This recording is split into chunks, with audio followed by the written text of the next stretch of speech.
জাযাকাল্লাহু খায়ের doctor Zakir Naik. আজকের এই সন্ধ্যায় তার লেকচার শুনলাম হিন্দুইজম ও ইসলাম ধর্মের মধ্যে সাদৃশ্যগুলো নিয়ে। এখন শুরু হচ্ছে প্রশ্ন উত্তর পর্ব। প্রথমেই প্রশ্ন করছেন একজন ভাই। আমার নাম যোগানন্দ। এই অনুষ্ঠানে থাকতে পেরে আমি ধন্যবাদ জানাই সর্বশক্তিমান আল্লাহকে। আজকে স্রষ্টা আমাদের কাছে শান্তির বাণী পাঠিয়েছেন জাকির নায়েকের মাধ্যমে।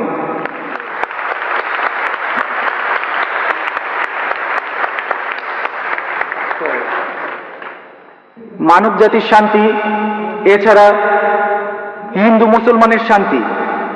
তাই আপনাকে অনেক ধন্যবাদ জানাচ্ছি। আপনি অসাধারণ একটা কাজ করেছেন। যেভাবে আপনি বেদ আর অন্যান্য ধর্মগ্রন্থ থেকে উদ্ধৃতি দিলেন, অসাধারণ একটা কাজ করেছেন। তারপরও আমাদের হিন্দুইজমে একটা জিনিস রয়েছে, সেটা হলো সিদ্ধান্ত। আপনি এখানে বেদান্ত নিয়ে কথা বলেছেন। যদি সিদ্ধান্ত পড়েন তাহলে হিন্দুইজম নিয়ে আরো বলতে পারবেন, আর এটা আমাদের মানবজাতির শান্তির জন্য ভালো হবে। আচ্ছা, অনেক ধন্যবাদ সর্বশক্তিমান আল্লাহকে।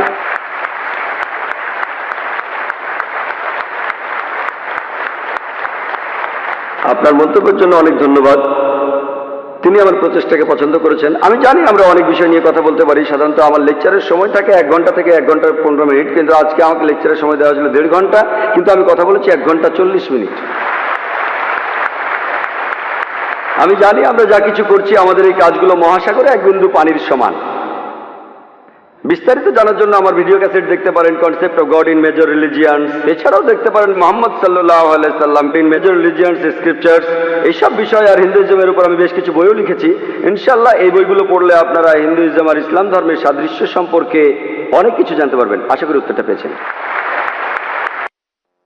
ওখানে একজন অমুসলিম ভাইকে দেখা যাচ্ছে। হ্যাঁ ভাই, আপনার নাম আর পেশাটা দয়া করে বলবেন। আমি শশাঙ্ক শেখর, এসেছি রাঁচি থেকে।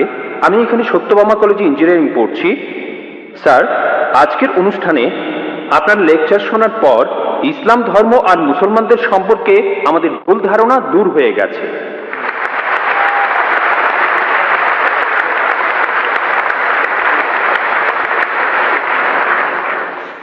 স্যার, আমি জম্মু আর কাশ্মীরে গিয়েছি, সেখানকার ভীতিকর অবস্থা দেখেছি। মানুষ সেখানে কষ্টে আছে মুসলমানদের সেই তথাকথিত জিহাদের কারণে। স্যার, আমার প্রশ্নটা হলো, ইসলাম কি এইসব কাজের অনুমতি দেয়? যদি না দেয় তাহলে এই জিহাদ শব্দটার অর্থ আসলে কি? কারণ পবিত্র কোরআনেই সূরা আরাফের 56 নম্বর আয়াতে বলা হয়েছে, তোমরা বিপর্যয় ঘটিও না। অথবা সূরা শুরার 40 নম্বর আয়াতে বলা হয়েছে যে প্রতিশোধ নেয়ার চাইতে ক্ষমা করা উত্তম।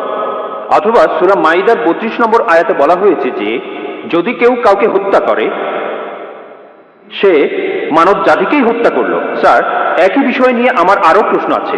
সেটা হলো, ইসলাম ধর্মে কোন জিনিসটাকে আমরা বেশি গুরুত্ব দেব, ধর্ম বা মাযহাব, নাকি আমাদের দেশ, মাদারল্যান্ড, মাতৃভূমি বা কওম?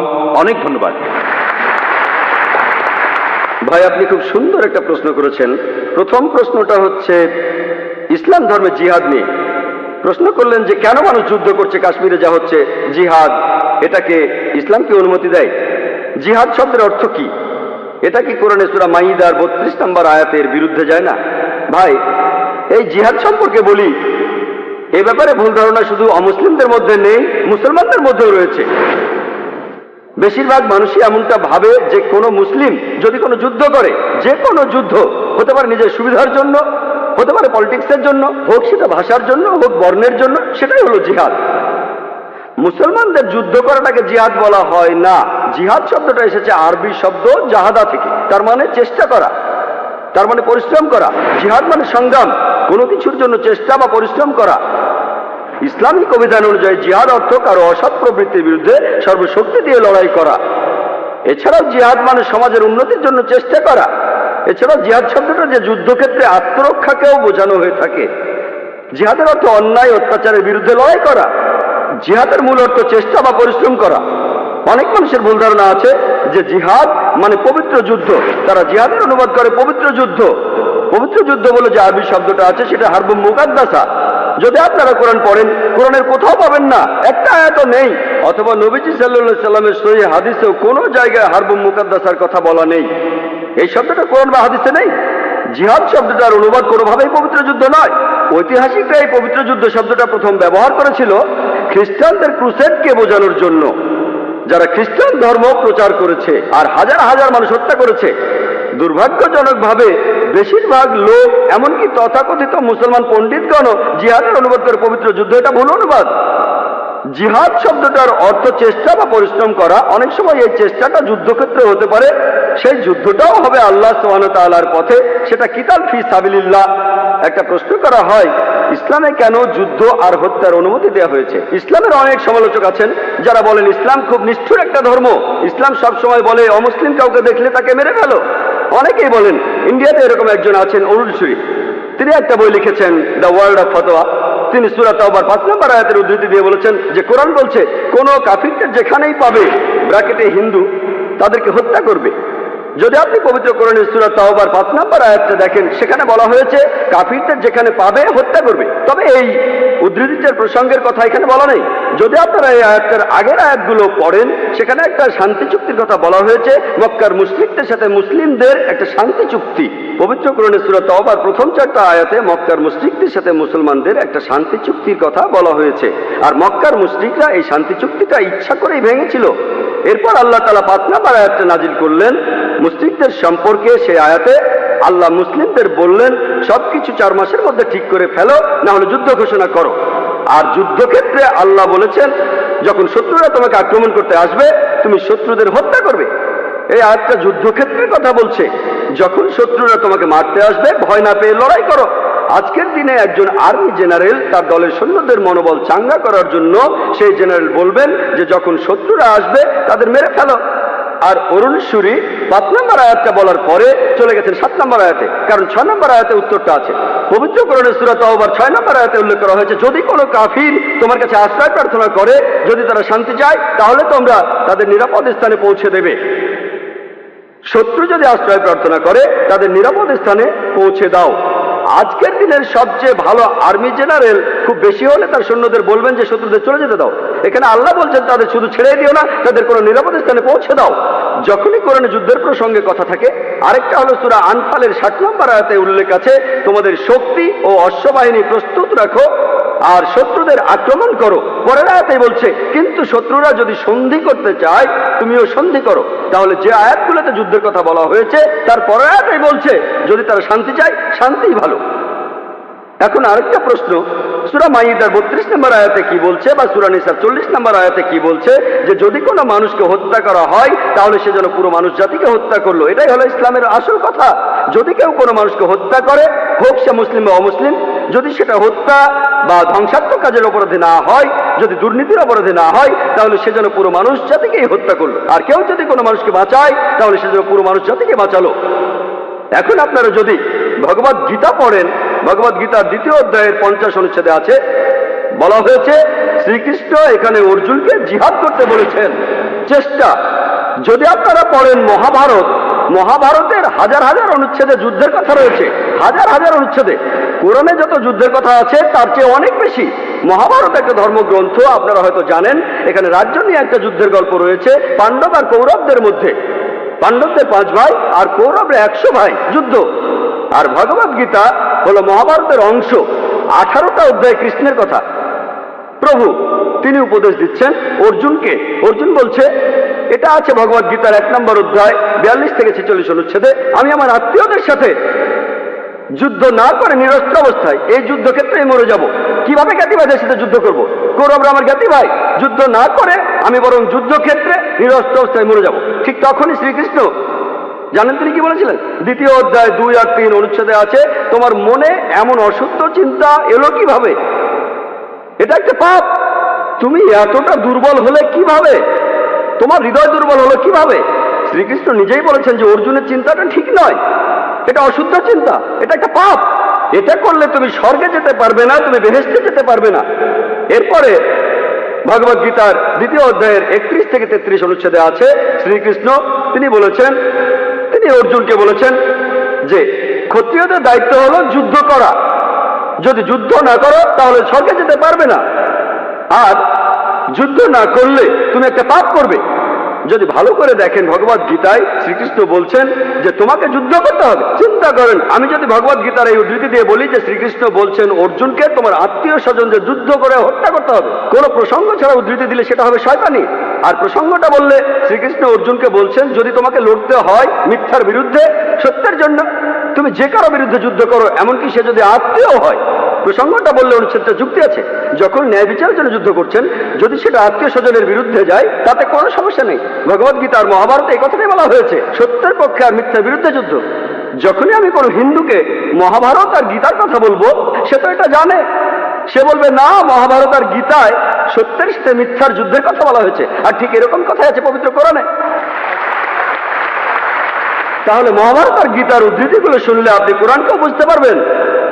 এছাড়াও অনেক লোক বলে ও কোরআনে জিহাদের কথা বলছে, আপনি জিহাদ করতে গিয়ে মারা গেলে বেহেশতে যাবেন। অনেকে আছেন, তাদের একজন অরুণ সুরি বলছেন, তিনি সহিহ বুখারী থেকে হাদিসের উদ্ধৃতিও দিয়েছেন। 4 নম্বর খণ্ড বুক অব জিহাদ 2 নম্বর অধ্যায়ের 46 নম্বর হাদিস বলা হয়েছে একজন মুজাহিদ হলো সেই লোক যে আল্লাহ সুবহানাহু ওয়া তাআলার পথে চেষ্টা করে, আর আল্লাহ নিজেই জানেন কে চেষ্টা করছে। এরপরে নবীজি বলেছেন যদি কোনো মুজাহিদ যুদ্ধক্ষেত্রে মারা যায় সে জান্নাতে যাবে, সে পরকালে বেহেশতে যাবে, কিন্তু যদি সে ফিরে আসে, মারা না যায়, সে ফিরে আসবে গনিমতের মাল নিয়ে। এই হাদিসটা আর কোরআনের বিভিন্ন আয়াতের কথা বলছেন ইসলামের সমালোচকরা। আমি ভাবি হিন্দু সমালোচকরা এই উদ্ধৃতিটা দেয় কিভাবে? তারা কি ভগবত গীতা পড়েনি? তারা কি মহাভারত পড়েনি? এমনকি শ্রীকৃষ্ণ তিনি ভগবত গীতায় বলেছেন 2য় অধ্যায়ের 37 অনুচ্ছেদে আছে, হে অর্জুন, হে কুন্তির পুত্র, যুদ্ধের প্রস্তুতি নাও, যদি যুদ্ধে মারাও যাও কোনো সমস্যা নেই, তুমি স্বর্গে চলে যাবে। আর যদি তুমি জয়লাভ করে ফিরে আসো তাহলে তুমি এই পৃথিবীর ধন সম্পদগুলো পাবে। হাদিসে একই কথা আছে। তাহলে কৃষ্ণ যখন অর্জুনকে বলছে যুদ্ধ করো সমস্যা নেই, যদি মারা যাও স্বর্গে চলে যাবে, যদি যুদ্ধে জিতে ফিরে আসো তুমি অনেক ধন সম্পদ পাবে। সহিহ বুখারীও একই কথা বলছে, কোরআনেও একই কথা আছে। তাহলে ধর্মগ্রন্থগুলো পড়লে আমরা একে অন্যকে ভালোভাবে বুঝতে পারবো। তাহলে ইসলামে যুদ্ধের অনুমতি আছে শেষ উপায় হিসেবে, আত্মরক্ষার জন্য, আর অত্যাচারের বিরুদ্ধে, না হলে নয়। আর জিহাদ অর্থ চেষ্টা বা পরিশ্রম করা। এবার আমরা দ্বিতীয় প্রশ্নে আসি, কোনটা বেশি ইম্পর্ট্যান্ট? এখানে বেশি ইম্পর্ট্যান্ট কি দেশের আইন কানুন মেনে চলা, নাকি মাযহাব বা দিনকে মানা? যেন আমাকে প্রশ্ন করছেন আমার উপর কার দাবি আগে, আমার বাবার দাবি আগে না মায়ের দাবি আগে? ভাই, এর আইন আর ধর্মের আইন মানার ব্যাপারে একটা কথা বলি, আল্লাহকে মানার ব্যাপারে বলি। মহান ঈশ্বর আমাদের সৃষ্টিকর্তা, তিনি আমাদের চাইতে অনেক উপরে। ঈশ্বরের আইন মেনে চলাটা আমাদের কাছে সবচেয়ে ইম্পর্টেন্ট, অন্য যে কোনো আইনের চাইতে। সে আইনটা যেই লিখুক না কেন, যেই লিখুক না কেন। তবে আমি একজন ইন্ডিয়ান, আমি জানি যে ইন্ডিয়ার সংবিধানে এমন কোনো আইন নেই যেটা ইন্ডিয়ার কোনো মুসলমানকে তার ধর্ম পালন করতে বাধা দেয়, কোনো বাধা নেই। সত্যি বলতে ইন্ডিয়া এমন একটি দেশ যার সংবিধানে লেখা আছে যে ইন্ডিয়ার নাগরিক, তাদের জন্য এটা জন্মগত অধিকার যে তারা তাদের ধর্ম পালন করতে পারবে। আমিও সে কাজই করছি।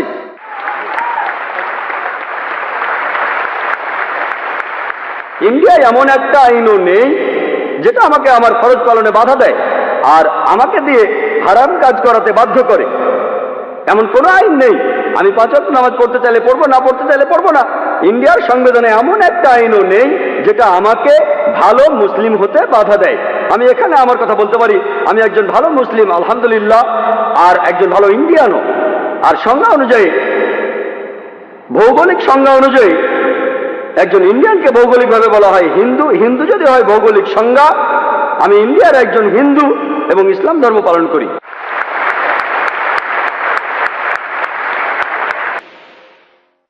ভাই, আপনার নাম আর পেশাটা কি জানতে পারি? আমার নাম শরণ কুমার, আমি একটা ব্যাংকে চাকরি করি।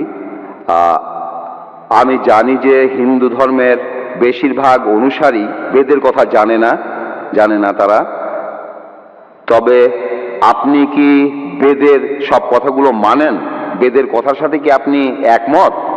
হিন্দু ধর্মের মধ্যে কিছু কিছু লোক আছে, তারা বেদ পড়ে, কিন্তু বেশিরভাগ অনুসারী বেদের কথাগুলো জানে না। আর অনেক ধর্মীয় নেতাই বেদের কথা অনুযায়ী তাদের কাজগুলি করে না। বেদ ঠিক হয়ে থাকলে তারা এমনটা করে কেন? উত্তরটা জানতে চাই। ভাই, আপনি যে প্রশ্নটা করেছেন, প্রথম অংশটা হলো বেদের কথাগুলো আমি পুরোপুরি বিশ্বাস করি কি না। 2 নম্বর পয়েন্ট, যে এই বেদ হাতে গোনা কিছু হিন্দু জ্ঞানী লোকেরা তারা ছাড়া এই বেদ আর কেউ পড়ে না কেন? 1 নম্বর পয়েন্ট, আমি কি বেদের সব কথাগুলোই বিশ্বাস করি? যদি ভালো করে দেখেন, আল্লাহ পবিত্র কোরআনে বলছেন, সূরা রাদের 38 নম্বর আয়াতে উল্লেখ করা আছে, আল্লাহ বলছেন যে তোমার পূর্বে আমি অনেক রাসূল প্রেরণ করিয়াছিলাম। লিকুল্লি নাজিলিন কিতাব, প্রত্যেক যুগে রাসূল প্রেরণ করছি। পবিত্র কোরআনে 4টা কিতাবের নাম আছে, তাওরাত, জাবুর, ইনজিল আর কোরআন।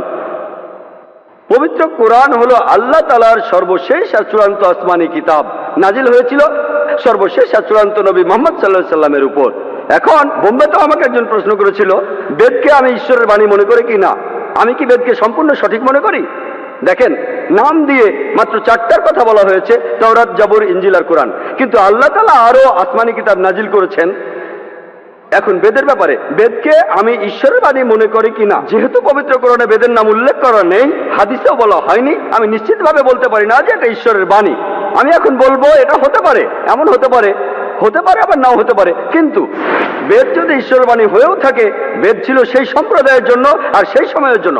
বর্তমানে আমরা মানব সর্বশেষ আর চূড়ান্ত আসমানি কিতাবকে, অর্থাৎ পবিত্র কোরআন, পুরো মানুষ জাতির জন্য। 2 নম্বর প্রশ্ন, আমি বেদের সবকিছু বিশ্বাস করি কিনা। আল্লাহ পবিত্র কোরআনে সূরা বাকারার 79 নম্বর আয়াতে বলেছেন, ফাওয়াইলুল লিল্লাযিনা ইয়াকতুবুনাল কিতাবা বিআইদিহিম সুম্মা ইয়াকুলুনা হাযা মিন ইনদিল্লাহ লিয়াশতারু বিহি সামানান কালিলা ফাওয়াইলুল লাহুম মিম্মা কাতাবাত আইদিহিম ওয়াইলুল লাহুম মিম্মা ইয়াকসিবুন। দুর্ভোগ তাহাদের যাহারা নিজ হাতে কিতাব রচনা করে তুচ্ছ মূল্য প্রাপ্তির জন্য বলে, ইহা আল্লাহর নিকট হইতে। দুর্ভোগ তাহারা যাহা উপার্জন করিয়াছে, দুর্ভোগ তাহারা যাহা লিখিয়াছে। তাহলে বুঝতে পারছি যে মহান সৃষ্টিকর্তা সব আসমানি কিতাবই সময় চলে যাওয়ার সাথে সাথে বাতিল হয়ে যায়, পরিবর্তিত হয়ে যায়। বর্তমানে ইনজিলকে অবিকৃত অবস্থায় পাওয়া যাবে না। আমরা যে বাইবেল দেখি সেটা ইনজিল নয়, যেটা যীশু খ্রিস্টের উপর নাজিল হয়েছিল। সময়ের সাথে সাথে এগুলো বদলে গেছে। তাই বেদ যদি ঈশ্বরের বাণী হয়েও থাকে, বেদ পুরোপুরি অবিকৃত অবস্থায় এখন নাই। হিন্দু পণ্ডিতরা এই ব্যাপারে একমত।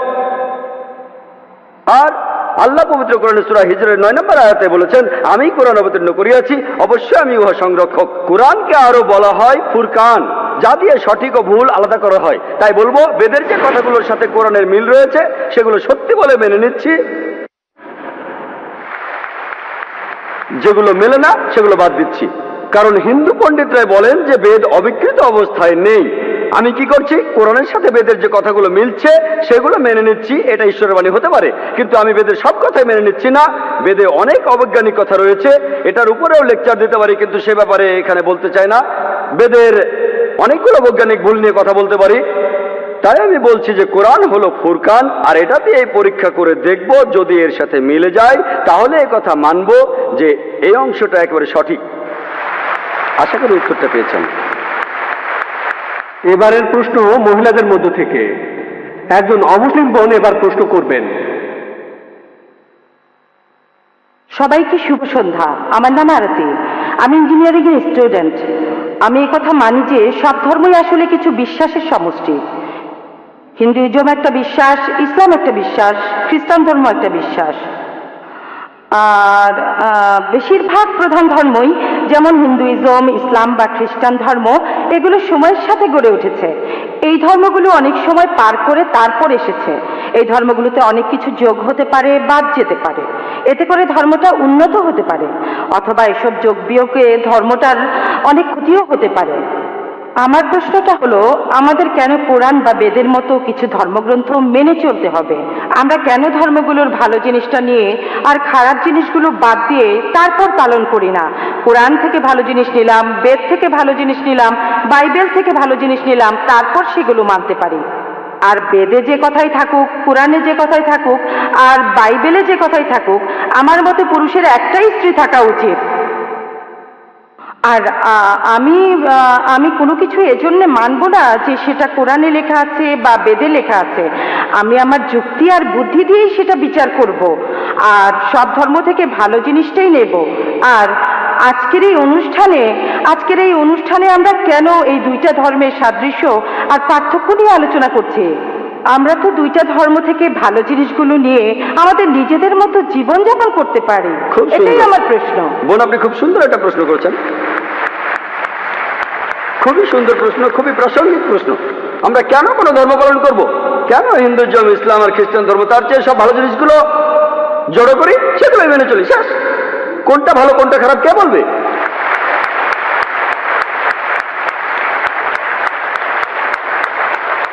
যেমন ধরুন, আমেরিকাতে স্কার্ট পরা আর শর্টস পরা খুবই কমন, পশ্চিমাদের এটা ভদ্রতা, তাদের জন্য স্কার্ট আর শর্টস পরা ভদ্রতা।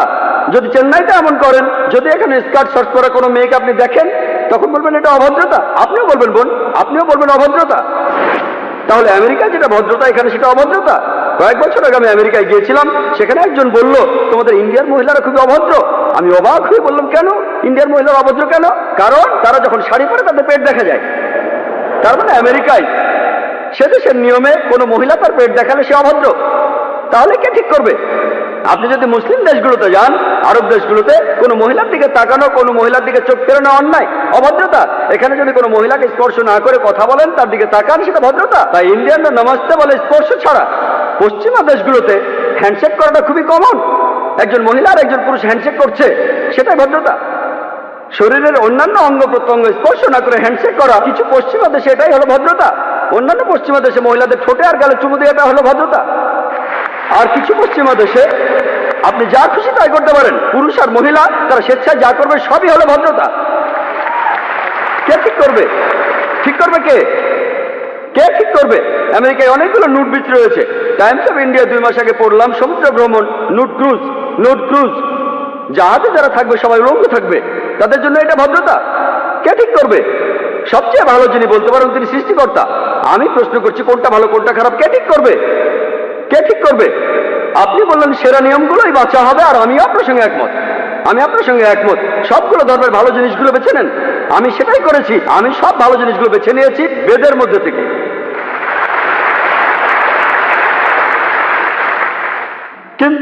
কিন্তু ভালো জিনিসটা আপনাদের জন্য ভালো নয়, এটাই সমস্যা। এই আলোচনাটা আমি করব। আমি চ্যালেঞ্জ করছি সব মানুষকে, ইসলাম ধর্মের মাত্র একটা মূলনীতি খুঁজে বের করুন যেটা আমাদের মানবতার বিরুদ্ধে কথা বলছে। একটা।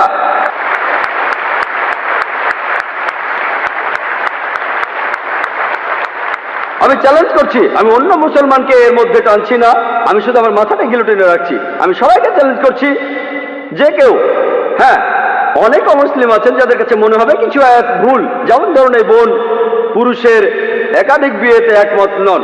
এরপরেও বলবো ইনশাল্লাহ আমার উত্তরটা শুনে আপনিও মানবেন, ইনশাল্লাহ মেনে নেবেন, আপনিও একমত হবেন। যেমন ধরুন আপনি প্রশ্ন করলেন 2 আর 2 যোগ করলে কত হয়, আমি উত্তরটা জানি বলে দিলাম, তারপর আপনি উত্তর শুনে মেনে নেবেন। আমরা এখানে যেটা করব, যেসব ব্যাপারে আপনারা একমত নন, আপনার মাইকের সামনে এসে প্রশ্ন করবেন। আমি আসলে একজন ছাত্র হিসেবে যথাসাধ্য চেষ্টা করবো, আল্লাহ চাইলে উত্তরটা দিতে পারবো। এখন বেদ যে বলছে আপনি একাধিক বিয়ে করতে পারেন, খ্রিস্টানদের বাইবেল বলছে, কোরআনও বলছে। এখন আপনি এইসবের কোনোটাই মানতে চান না, সমস্যা নেই, আসুন আমরা যুক্তির কথা বলি, আমরা যুক্তি দিয়ে দেখি। বল, আপনি কি জানেন প্রাকৃতিকভাবে ছেলেরা আর মেয়েরা সমান অনুপাতে জন্মায়? প্রাকৃতিকভাবে ছেলেরা আর মেয়েরা সমান অনুপাতে জন্ম নেয়। কিন্তু কোনো ডাক্তারের কাছে যান, শিশুদের উপরে ডাক্তার, তিনি বলবেন যে মেয়ে শিশুরা বিভিন্ন জীবনের বিরুদ্ধে ছেলে শিশুর চেয়ে ভালোভাবে লড়াই করতে পারে। তাহলে শিশু বয়সে দেখা যায় মেয়ে শিশু যত মারা যায় তার চেয়ে ছেলে শিশু অনেক বেশি মারা যায়। শিশু বয়সে মেয়েদের সংখ্যা ছেলেদের চাইতে বেশি থাকে। তারপর সময় যায়, মানুষ ধূমপানের কারণে মারা যায়, মদ খাওয়ার কারণে মারা যায়, অ্যাক্সিডেন্টে মারা যায়, যুদ্ধে মারা যায়, এখানেও মেয়েদের চাইতে ছেলেরা বেশি মারা যায়। তাই আজকের দিনে পৃথিবীতে পুরুষের চাইতে মহিলার সংখ্যা অনেক বেশি। শুধুমাত্র কয়েকটা দেশে, ইন্ডিয়ার মতো তৃতীয় বিশ্বের কয়েকটা দেশে মেয়েদের সংখ্যা ছেলেদের চাইতে অনেক কম। কারণটা জানেন? কারণ হলো মেয়ে শিশু হত্যা। বিবিসির একটা রিপোর্টে এমিলিও বেকাননের কথা অনুযায়ী তিনি একটা প্রোগ্রামে বেশি বয়সে মৃত্যু নিয়ে বলেছিলেন প্রত্যেক দিন ইন্ডিয়াতে 3000-এরও বেশি মহিলা তাদের গর্ভপাত ঘটায় যখন জানতে পারে গর্ভের শিশুটি মেয়ে। তার মানে প্রতি বছরে ইন্ডিয়াতে 10 লাখেরও বেশি মহিলা গর্ভপাত ঘটায় যখন জানতে পারে গর্ভের শিশুটি মেয়ে। যদি এই অশুভ প্রথাটি বন্ধ করা যায়, আর তামিলনাড়ুর সরকারি হাসপাতালের রিপোর্ট অনুযায়ী আপনাদের এই প্রদেশেই এই রিপোর্ট বলছে প্রতি 10 জন মেয়ে সন্তানের 4 জনকে মারা হয়, এই কাজটা কি সঠিক? এটা ভুল। যদি এই অশুভ প্রথা বন্ধ করেন তাহলে ইন্ডিয়াতেও মেয়েদের সংখ্যা হবে ছেলেদের সংখ্যা চেয়ে বেশি। শুধুমাত্র আমেরিকাতেই মেয়েদের সংখ্যা ছেলেদের চেয়ে 78 লক্ষ বেশি। শুধু ইংল্যান্ডে ছেলেদের চেয়ে মেয়েদের সংখ্যা 40 লক্ষ বেশি। জার্মানিতে মেয়েদের সংখ্যা 50 লক্ষ বেশি। শুধু রাশিয়াতে মেয়েদের সংখ্যা হচ্ছে 90 লক্ষ বেশি। আল্লাহ জানেন পৃথিবীতে মেয়েদের সংখ্যা ছেলেদের চাইতে কতজন বেশি। মনে করুন হাইপোথেটিক্যাল প্রশ্ন, ধরুন আমার বোন সে আমেরিকায় থাকে, অথবা আপনার বোন সে আমেরিকায় থাকে, ইউএসএ, আর সেখানকার বিয়ের বাজারে প্রত্যেক পুরুষ একটা করে বিয়ে করেছে। তবুও সেখানে 78 লক্ষ মহিলা থাকবে যারা কোনো জীবন সঙ্গী খুঁজে পাবে না। তাদের জন্য তখন একটা উপায় খোলা থাকে, যেসব মহিলা জীবন সঙ্গী খুঁজে পাবে না তারা হয় কারো দ্বিতীয় স্ত্রী হতে পারে অথবা হতে পারে জনগণের সম্পত্তি। হয়তো বলবেন জনগণের সম্পত্তি, ভাই জাকির এটা খারাপ শব্দ। বোন, সবচেয়ে ভদ্র ভাষায় আমি এটাই বলতে পারি, এর চেয়ে ভালো কোনো শব্দ জানা নেই। আমেরিকাতে সে দেশের পরিসংখ্যান আমাদের বলে বিয়ের আগে গড়ে একজন মানুষের 8 জন যৌনসঙ্গী থাকে। রক্ষিতা রাখাটা খুবই কমন, যতজন খুশি 10 জন 20 জন 30 জন সমস্যা নেই। 100 জন আইন আপনাকে কিছুই বলবে না। যদি আপনার একাধিক স্ত্রী থাকে এই ব্যাপারটা তারা হজম করতে পারে না। কেন? রক্ষিতা হয়ে মহিলারা কোনো অধিকার পান না, এখানে সেই মহিলাকে অসম্মান করা হয়। ইসলামে আপনার দ্বিতীয় স্ত্রী থাকলেও তার সমান অধিকার, তার সম্মান আছে, সবাই শ্রদ্ধা করে। তবে আমি আপনার সঙ্গে একমত, এ ব্যাপারে একমত যে কোনো মহিলাই স্বাভাবিক পরিস্থিতিতে তার স্বামীকে অন্য মহিলার সাথে ভাগাভাগি করতে চায় না। আমি একমত বোন, আমি আপনার সাথে একমত। কিন্তু ইসলামিক শরিয়ার মূল কথা হলো বড় ক্ষতি ঠেকানোর জন্য ছোট কোনো ক্ষতি হওয়া ভালো। বড় ক্ষতি ঠেকাতে হলে ছোট ক্ষতি হওয়া ভালো। তাহলে মুসলিম উম্মার সব মুসলমান মহিলা জানেন যে অনেক মহিলা অবিবাহিত, যদি তারা অনুমতি না দেয় তাদের স্বামীদের একাধিক বিয়ে করতে, এরা জনগণের সম্পত্তি হবে। তখন তারাই বলবে আমাদের স্বামীদের ভাগাভাগি করব, কিন্তু অন্যান্য বোনদের জনগণের সম্পত্তি হতে দেব না। আশা করি উত্তরটা পেয়েছেন। এবারের প্রশ্ন পুরুষদের মধ্য থেকে, ডান দিকের মাইকে। আমার নাম দেবরাজ, আমি একজন ইঞ্জিনিয়ার। আমি একটা ইঞ্জিনিয়ারিং ফার্মে সিনিয়র ম্যানেজার হিসেবে কাজ করছি। উপস্থিত শ্রোতাদের সবাইকে বলছি, আজকে আমরা একটা অসাধারণ অনুষ্ঠান উপভোগ করলাম। এই লেকচারে হিন্দুদের সবারই চোখ খুলে গেছে।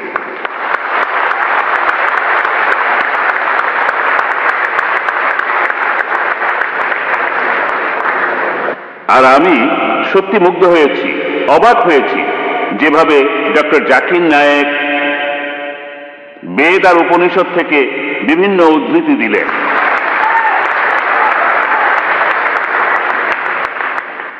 আমি এটাই বলবো, বেশিরভাগ লোকই বলবে ডক্টর জাকিরের এই ক্ষমতা ঈশ্বরই তাকে দিয়েছেন।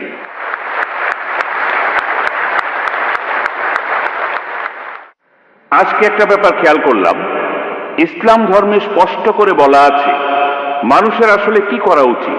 হিন্দুইজমে এটা পরিষ্কার না, কথাগুলো আছে কিন্তু পরিষ্কার না। অনেকের মধ্যেই ভুল ধারণাগুলো আছে, অনেক ধরনের ধারণা, মতবাদ, বিশ্বাস সেখানে আছে। কথাগুলো কিন্তু আছে, একটু অন্যভাবে বলা আছে। আমি আপনাদের কাছে অনুরোধ করব যে হিন্দু পণ্ডিতদের আমন্ত্রণ করেন আর তারপর একটা বিতর্কের আয়োজন করেন, যাতে করে সবাই সত্যটা জানতে পারে।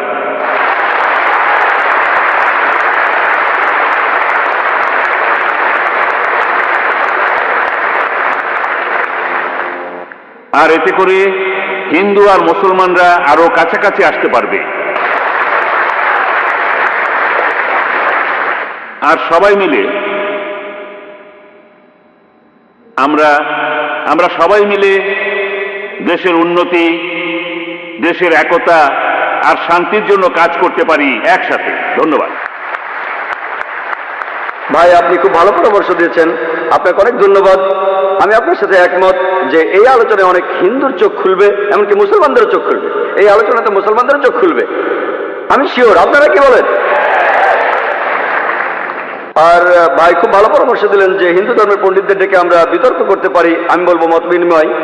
এ কথাটা পবিত্র কোরআনেও আছে। লেকচারের শুরুতে বলেছিলাম সূরা আল ইমরানের 64 নম্বর আয়াতে বলা হয়েছে, তাআলু ইলা কালিমাতিন সাওয়াইন বাইনাকুম। এসো সেই কথায় যাহা তোমাদের এবং আমাদের মধ্যে এক। আমিও সেই কাজটাই করছি। আমি ইন্ডিয়ার বিভিন্ন প্রান্তে যাচ্ছি, পৃথিবীর বিভিন্ন প্রান্তে যাচ্ছি, মত বিনিময় করছি বিভিন্ন ধর্মের পণ্ডিত, খ্রিস্টান ধর্ম, হিন্দুইজম। আমি শুধু একজন ছাত্র, আমি কোনো পণ্ডিত নই, সামান্য একজন ছাত্র বিভিন্ন ধর্মের উপর।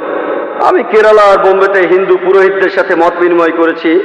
এমনই একটা বিতর্কের জন্য কয়েক মাস পরে আমি ব্যাঙ্গালোর যাব ইনশাআল্লাহ।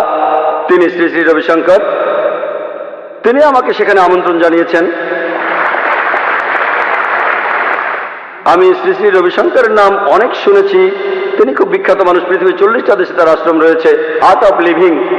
আর এই মাদ্রাজে আপনারা যদি কেউ আয়োজন করতে পারেন, মাদ্রাজের কোনো হিন্দু পুরোহিত থাকলে আমি তার সঙ্গে কথায় আনন্দিত হব, মত বিনিময় করব। এর আগের বার মাদ্রাজে আমি কাশীর শঙ্করাচার্যের সঙ্গে কথা বলেছিলাম, গতবার যখন এসেছিলাম কয়েক মাস আগে। আমরা সেখানে কথা বলেছিলাম বাবরি মসজিদের উপর বিভিন্ন বিষয় নিয়ে। আমি সেখানে কিছু উত্তর দিয়েছিলাম তার প্রশ্নের। এখানে কোনো সমস্যা নেই, আমিও পছন্দ করি সেটা। আমরা এখানে এসেছি সাদৃশ্যগুলো দেখতে। আপনারা যদি কেউ আয়োজন করতে পারেন, মুসলিম বা অমুসলিম ভাই যেই হোক না কেন, আপনারা আয়োজন করুন যাতে আমরা মত বিনিময় করতে পারি। তবে এমন কাউকে আনুন যিনি জ্ঞানী, মানে যিনি ধর্মগ্রন্থ সম্পর্কে জানেন, যেমন শঙ্করাচার্য, প্রধান পুরোহিত, যাতে করে আমরা আমাদের মিলগুলো দেখতে পারি আর সবাই মিলে এই জাতিটাকে গড়ে তুলতে পারি।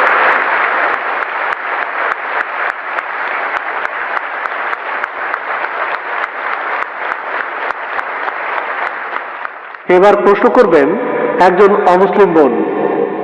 মিস্টার জাকির, প্রশ্নটা করেছে আমার এক অমুসলিম বন্ধু। সে আমাকে বলে যে মুসলমানদের মধ্যেই বিভ্রান্তি আছে। মুসলমানরা নিজেরাই এক অন্যকে প্রশ্ন করে যে আপনি কি ওয়াহাবি নাকি আপনি একজন সুন্নি। তার মতে মুসলমানদের বিভ্রান্তির মধ্যে রয়েছে। এখন এ ব্যাপারে আপনি কি বলবেন? এ ব্যাপারে আমরা মুসলমানরা কি বলতে পারি? বোন, আপনি বললেন যে এক অমুসলিম বোন প্রশ্ন করেছেন যে মুসলমানদের নিজেদের মধ্যে বিভ্রান্তি আছে যে আপনি কি ওয়াহাবি নাকি হান্নাফি, শাফি নাকি মালিকি। তাহলে মুসলমানরা বিভ্রান্তির মধ্যে আছে, এর উত্তরটা কি? আমি অমুসলিম এই বোনের সাথে একমত।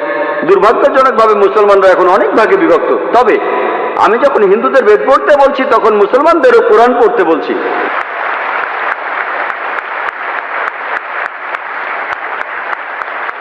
আল্লাহ পবিত্র কোরআনে বলেছেন, সূরা আল ইমরানের 103 নম্বর আয়াতে আল্লাহ তাআলা বলেছেন, ওয়াতাসিমু বিহাবলিল্লাহি জামিআন ওয়া লা তাফাররাকু। আল্লাহর রজ্জু শক্ত করে ধরো আর বিচ্ছিন্ন হয়েও না। আমরা আল্লাহর রশি ধরবো, আর সেই রশি হলো পবিত্র কোরআন আর সহিহ হাদিস। আল্লাহ কোরআনে বলছেন, সূরা আল আনামের 159 নম্বর আয়াতে উল্লেখ আছে, যারা দিন সম্বন্ধে নানা মতে সৃষ্টি করেছে, হে রাসূল, তাদের দায়িত্ব তোমার নয়। ইসলাম ধর্মে বিভিন্ন দল আর মত তৈরি করা এটা নিষিদ্ধ, এটা হারাম। কিন্তু যদি মুসলমানদের বলি আপনি কি, কেউ বলে আমি হানাফি, কেউ বলে শাফি, কেউ বলে হামলি, কেউ বলে ওয়াহাবি। নবীজি কি ছিলেন? তিনি কি হানাফি? তিনি কি শাফি? তিনি কি হামলি? তিনি কি মালিকি? তিনি কি ছিলেন? তিনি মুসলিম ছিলেন। পবিত্র কোরআনে সূরা আল ইমরানের 52 নম্বর আয়াতে উল্লেখ করা আছে, ঈসা আলাইহিস সালাম, যীশু খ্রিস্ট, তিনি মুসলমান ছিলেন। পবিত্র কোরআনে সূরা আল ইমরানের 67 নম্বর আয়াতে উল্লেখ আছে যে ইব্রাহিম আলাইহিস সালাম, তিনিও মুসলিম ছিলেন। পবিত্র কোরআনে সূরা ফুসিলাতে 33 নম্বর আয়াতে উল্লেখ করা আছে, ওয়ামান আহসানু ক্বালাম মিম্মান দাআ ইলাল্লাহি ওয়া আমিলা সালিহান ওয়া ক্বালা ইন্নানি মিনাল মুসলিমিন। সেই ব্যক্তির চেয়ে কে উত্তম যে মানুষকে আহ্বান করে আল্লাহর পথে, সৎকর্ম করে আর বলে আমি মুসলমান। আমাদের নবী মুহাম্মদ সাল্লাল্লাহু আলাইহি ওয়াসাল্লাম মুসলমান ছিলেন। আল্লাহই বলেছেন আমরা হব মুসলমান। মুসলমানের চেয়ে ভালো কোনো বিশেষণ নেই। আর চারজন বিখ্যাত ইমামের সবাই, ইমাম আবু হানিফা, ইমাম শাফি, ইমাম আহমদ ইবনে হাম্বল, ইমাম মালিক, আল্লাহ সবাইকে শান্তিতে রাখুন, তারা বিখ্যাত পণ্ডিত। আমি তাদের সবাইকে শ্রদ্ধা করি, পছন্দ করি। তারা বিখ্যাত পণ্ডিত। আর এই পণ্ডিতদের সবাই বলেছেন, এই চারজন ইমাম বলেছেন, যদি আমার কোনো ফতোয়া আল্লাহ ও রাসূলের বিরুদ্ধে যায় তাহলে তোমরা আমার ফতোয়াকে ছুঁড়ে ফেলে দাও।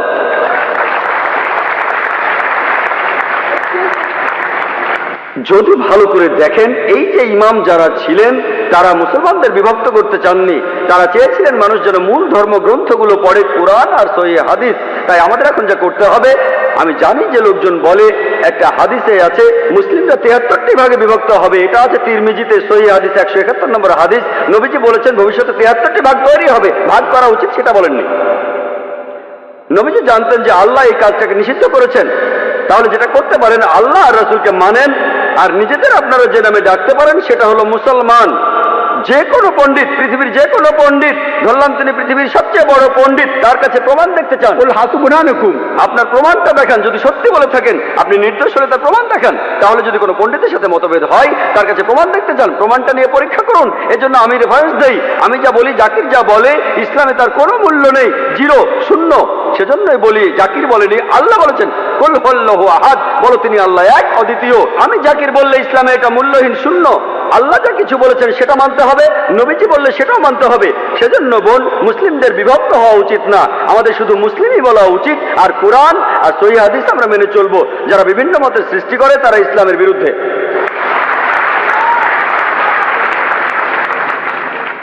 হ্যাঁ ভাই, প্রশ্নটা করুন। ডক্টর মহাদেব, আমি প্রাইভেট প্র্যাকটিস করি। গত পরশুদিন আমি আব্দুর রহিম গ্রিনের লেকচার শুনতে গিয়েছিলাম। তাকে একটা প্রশ্ন করেছিল একজন মেডিকেল স্টুডেন্ট। তার প্রশ্নটা ছিল বেহেশত নিয়ে যারা ইসলাম মানে তারা বেহেশতে যাবে আর বাকি সবাই যাবে দোজখে। এটা কি বিস্তারিত বলবেন? ধন্যবাদ। ভাই, আপনি প্রশ্ন করলেন যারা ইসলাম মানে তারা বেহেশতে যাবে আর যারা ইসলাম মানে না তারা দোজখে যাবে। তার মানে কি মুসলমানরা সবাই বেহেশতে যাবে আর অমুসলিমরা দোজখে যাবে? ভাই, কি করলে বেহেশতে যাবেন সেই কথাটা রয়েছে সূরা আসরে 1 নম্বর আয়াত থেকে 3 নম্বর আয়াতে বলা হয়েছে, ইন্নাল ইনসানা ফি খাসর ইল্লা আল্লাযিনা আমানু ওয়া আমিলুস সালিহাতি ওয়া তাওয়াসাউ বিল হাক্কি ওয়া তাওয়াসাউ বিস সাবর। মহাকালের শপথ, মানুষ জাতি অবশ্যই ক্ষতিগ্রস্ত তারা বাদে যারা ঈমান আনে, যারা সৎকর্ম করে, যারা মানুষকে সত্যের উপদেশ দেয় অর্থাৎ দাওয়া, আর যারা মানুষকে ধৈর্যের উপদেশ দেয়। কোন মানুষ বেহেশতে যেতে চাইলে তার 4টা জিনিস লাগবে: ঈমান, বিশ্বাস, ইসলামের স্তম্ভগুলির মধ্যে একটা সৎ পথে কাজ, মানুষকে সত্যের উপদেশ দেয়া আর মানুষকে ধৈর্যের উপদেশ দেয়া। এই 4টা জিনিসের একটাও বাদ গেলে স্বাভাবিক পরিস্থিতিতে আপনি বেহেশতে যেতে পারবেন না। শুধু আপনার নাম আব্দুল্লাহ, মোহাম্মদ, সুলতান বা জাকির হলে আপনি বেহেশতে যেতে পারবেন না। শুধু মুখে মুসলিম দাবি করলে বেহেশতে যাবেন না। আমি আমার লেকচারেও বলেছি, পবিত্র কোরআনে সূরা আনকাবুতের 2 নম্বর আয়াতে উল্লেখ করা আছে, আমি ঈমান এনেছি কথা বললেই, আমি মুমিনের কথা বললেই তোমরা কি মনে করো তোমরা বেহেশতে যেতে পারবে? আল্লাহ তোমাদের অবশ্যই পরীক্ষা করবেন। তাহলে নিজেকে মুসলিম দাবি করলেই আপনি বেহেশতে চলে যাবেন না।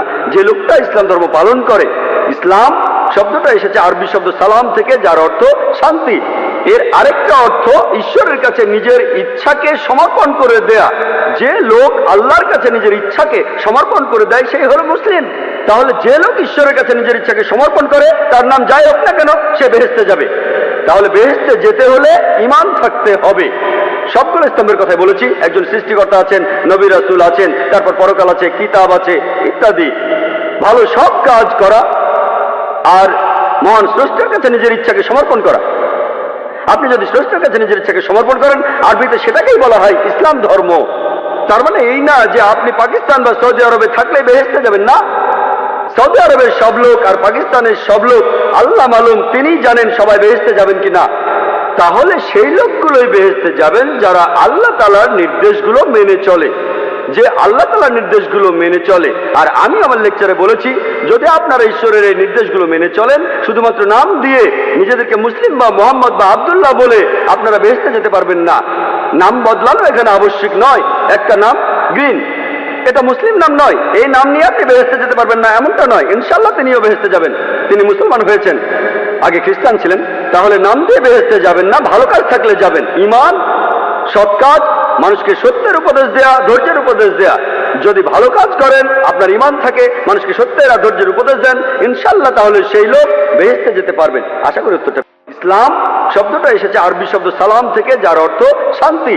এর আরেকটা অর্থ ঈশ্বরের কাছে নিজের ইচ্ছাকে সমর্পণ করে দেয়া। যে লোক আল্লাহর কাছে নিজের ইচ্ছাকে সমর্পণ করে দেয় সেই হলো মুসলিম। তাহলে যে লোক ঈশ্বরের কাছে নিজের ইচ্ছাকে সমর্পণ করে, তার নাম যাই হোক না কেন, সে বেহেশতে যাবে। তাহলে বেহেশতে যেতে হলে ঈমান থাকতে হবে। সবগুলো স্তম্ভের কথাই বলেছি। একজন সৃষ্টিকর্তা আছেন, নবী রাসূল আছেন, তারপর পরকাল আছে, কিতাব আছে ইত্যাদি। ভালো সব কাজ করা আর মহান স্রষ্টার কাছে নিজের ইচ্ছাকে সমর্পণ করা। আপনি যদি স্রষ্টার কাছে নিজের ইচ্ছাকে সমর্পণ করেন, আরবিতে সেটাকেই বলা হয় ইসলাম ধর্ম। তার মানে এই না যে আপনি পাকিস্তান বা সৌদি আরবে থাকলে বেহেশতে যাবেন না। সৌদি আরবের সব লোক আর পাকিস্তানের সব লোক আল্লাহ মালুম, তিনি জানেন সবাই বেহেশতে যাবেন কিনা। তাহলে সেই লোকগুলোই বেহেশতে যাবেন যারা আল্লাহ তাআলার নির্দেশগুলো মেনে চলে, যে আল্লাহ তাআলার নির্দেশগুলো মেনে চলে। আর আমি আমার লেকচারে বলেছি, যদি আপনারা ঈশ্বরের এই নির্দেশগুলো মেনে চলেন, শুধুমাত্র নাম দিয়ে নিজেদেরকে মুসলিম বা মোহাম্মদ বা আব্দুল্লাহ বলে আপনারা বেহেশতে যেতে পারবেন না। নাম বদলানো এখানে আবশ্যক নয়। একটা নাম গ্রিন, এটা মুসলিম নাম নয়, এই নাম নিয়ে আপনি বেহেশতে যেতে পারবেন না এমনটা নয়। ইনশাআল্লাহ তিনিও বেহেশতে যাবেন, তিনি মুসলমান হয়েছেন, আগে খ্রিস্টান ছিলেন। তাহলে নাম দিয়ে বেহেশতে যাবেন না, ভালো কাজ থাকলে যাবেন। ঈমান, সৎ কাজ, মানুষকে সত্যের উপদেশ দেয়া, ধৈর্যের উপদেশ দেয়া। যদি ভালো কাজ করেন, আপনার ঈমান থাকে, মানুষকে সত্যের আর ধৈর্যের উপদেশ দেন, ইনশাআল্লাহ তাহলে সেই লোক বেহেশতে যেতে পারবেন। আশা করি উত্তরটা পেয়েছেন। এর পরের প্রশ্ন পুরুষদের মধ্য থেকে, আপনার নাম এবং পেশা। আমার নাম রাজাজি, নিউ কলেজে ফার্স্ট ইয়ারে পড়ি। আমার আর আপনার দৃষ্টিভঙ্গি একেবারে আলাদা, তাই কিন্তু আমার নিজের মতটাও আমার জানানো উচিত। আপনি বললেন কৃষ্ণের 16,000 স্ত্রী ছিল, আমরা মুসলমানরাও 4টা বিয়ে করতে পারি। এতে একথাই বলা যায় যে এই 2টা ধর্মই একসাথে মহিলাদের অধিকার থেকে বঞ্চিত করছেন। আপনি বললেন যে হয়তো বলতে পারেন মানুষ আসলে খুব আকর্ষণীয়, তবে এটা ব্যক্তিগত দৃষ্টিভঙ্গি।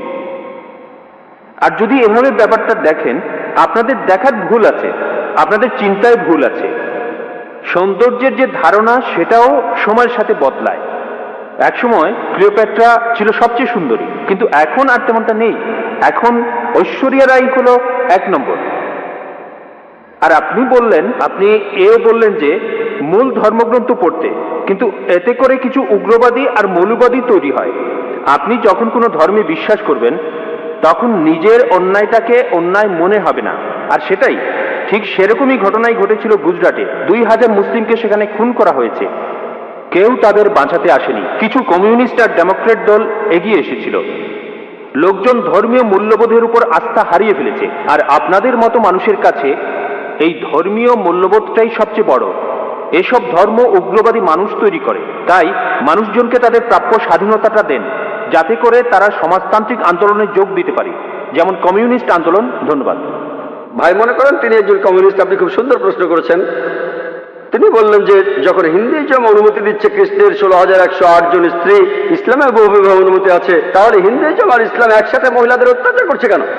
আপনার মত অনুযায়ী, আপনার কথা অনুযায়ী ক্লিওপেট্রা একসময় সবচেয়ে সুন্দরী ছিল, এখন আর নেই। ঐশ্বরিয়া এখন 1 নম্বর। আমার জন্য না, আপনার জন্য। আপনার কাছে যা সুন্দর আমার কাছে নাও হতে পারে, আপনার সঙ্গে একমত। এটা দৃষ্টিভঙ্গির ব্যাপার। আমি একমত, ঐশ্বরিয়া রায় আপনার জন্য 1 নম্বর হতে পারে, আমার জন্য না। তাহলে বুঝতে পারছেন এক এক জায়গার নিয়ম হচ্ছে এক এক রকম। আমি উদাহরণ দিয়েছি, আমেরিকায় যেটা ভদ্রতা সেটা এখানে অভদ্রতা, আমেরিকায় যেটা অভদ্রতা সেটা এখানে ভদ্রতা। এটাকে ঠিক করবে? আপনার কথা মানলাম। আপনি যদি ভাবেন একাধিক স্ত্রীর অর্থ মহিলাদের অত্যাচার করা, তাহলে লক্ষ লক্ষ মহিলাদের দায়িত্ব কে নেবে? আপনি। তাদের কে দেখবে? আপনার কমিউনিস্ট আন্দোলন দেখবে? আল্লাহ মানুষ জাতির সমস্যার সমাধান দিয়েছেন এই পবিত্র কোরআনে। সেই সমাধানটা আপনি হজম করতে পারছেন না। আমি আপনাকে একটা প্রশ্ন করছি, বর্তমানে পুরুষের চাইতে মহিলা কয়েক লক্ষ জন বেশি। কে তাদের দায়িত্ব নেবে? কে? যদি প্রত্যেক মাসে তাদের সাহায্য করেন, সেই সাহায্যটাই আসলে যথেষ্ট নয়। পুরুষ আর মহিলার প্রাকৃতিক নিয়মের কিছু জৈবিক চাহিদা থাকে।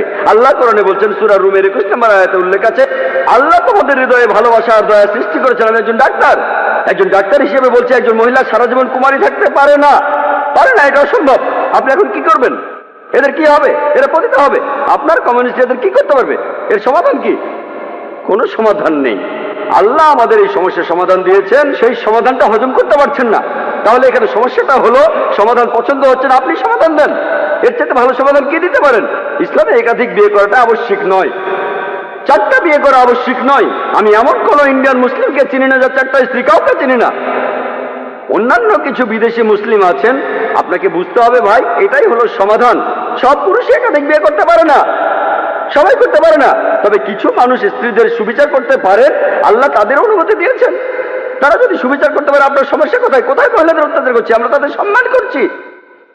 আপনি যে আমেরিকা তথাকথিত আধুনিক কালচারের কথা বলছেন, আর্ট কালচারের নামে তারা কি করছে? তারা মহিলাদের অসম্মান করছে। আপনি যে নারী স্বাধীনতার কথা বলছেন, সেটা আসলে স্বাধীনতার নামে শরীরকে শোষণ করছে, সম্মানের অবমাননা করছে, আর আত্মাকে বঞ্চিত করছে। পশ্চিমা সমাজ আসলে মহিলাদের অধিকার দেওয়ার কথা বলে তাদের নামিয়ে দিচ্ছে উপপত্নীর স্তরে, রক্ষিতার স্তরে। তারা সমাজের প্রজাপতি, যারা আর্ট কালচারের পর্দার পেছনে থাকে। আর্ট আর কালচারের নামে ঐশ্বরিয়া রায়, সে আবার কে? মডেলিং, তাই তো? ঠিক না? এখানে আপনাকে সঠিকভাবে চিন্তা করতে হবে। আমরা মাকে বিক্রি করতে চাই না, আমরা বোনকে বিক্রি করতে চাই না। আপনি চাইলে তা করেন। একটা অ্যাডের কথা শুনেছিলাম, আগের লেকচারে আমি বলেছিলাম, BMW। এক লোক বলছিল, খুব বিখ্যাত অ্যাড, BMW নাম শুনেছেন? খুব দামি গাড়ি, মার্সিডিজ বেঞ্চের সঙ্গে কম্পিটিশন করে। সেই অ্যাডে বিকিনি পরা একটা মেয়ে গাড়ির সামনে দাঁড়িয়ে আছে, এখনই চালানো শুরু করুন। মেয়েটাকে না গাড়িটাকে? আপনারা কি করছেন? কমিউনিজমের কথা বলে, মহিলাদের অধিকারের কথা বলে আপনাদের মা বোনকে বিক্রি করছেন, আপনাদের মা বোনকে বিক্রি করছেন। আমরা মুসলিমরা এটা করতে চাই না, আমরা এটা করতে চাই না।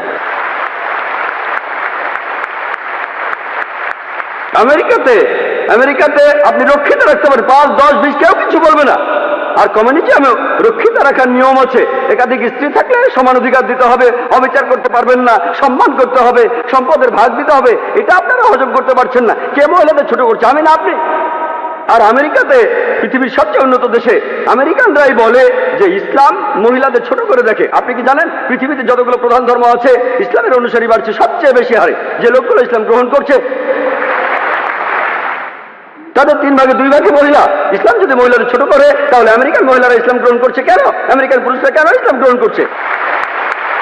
কে ডক্টর আবু আমিনা বিলাল ফিলিসকে ইসলাম গ্রহণে বাধ্য করেছিল? ভাই আব্দুর রহিম গ্রিনকে কে জোর করেছিল?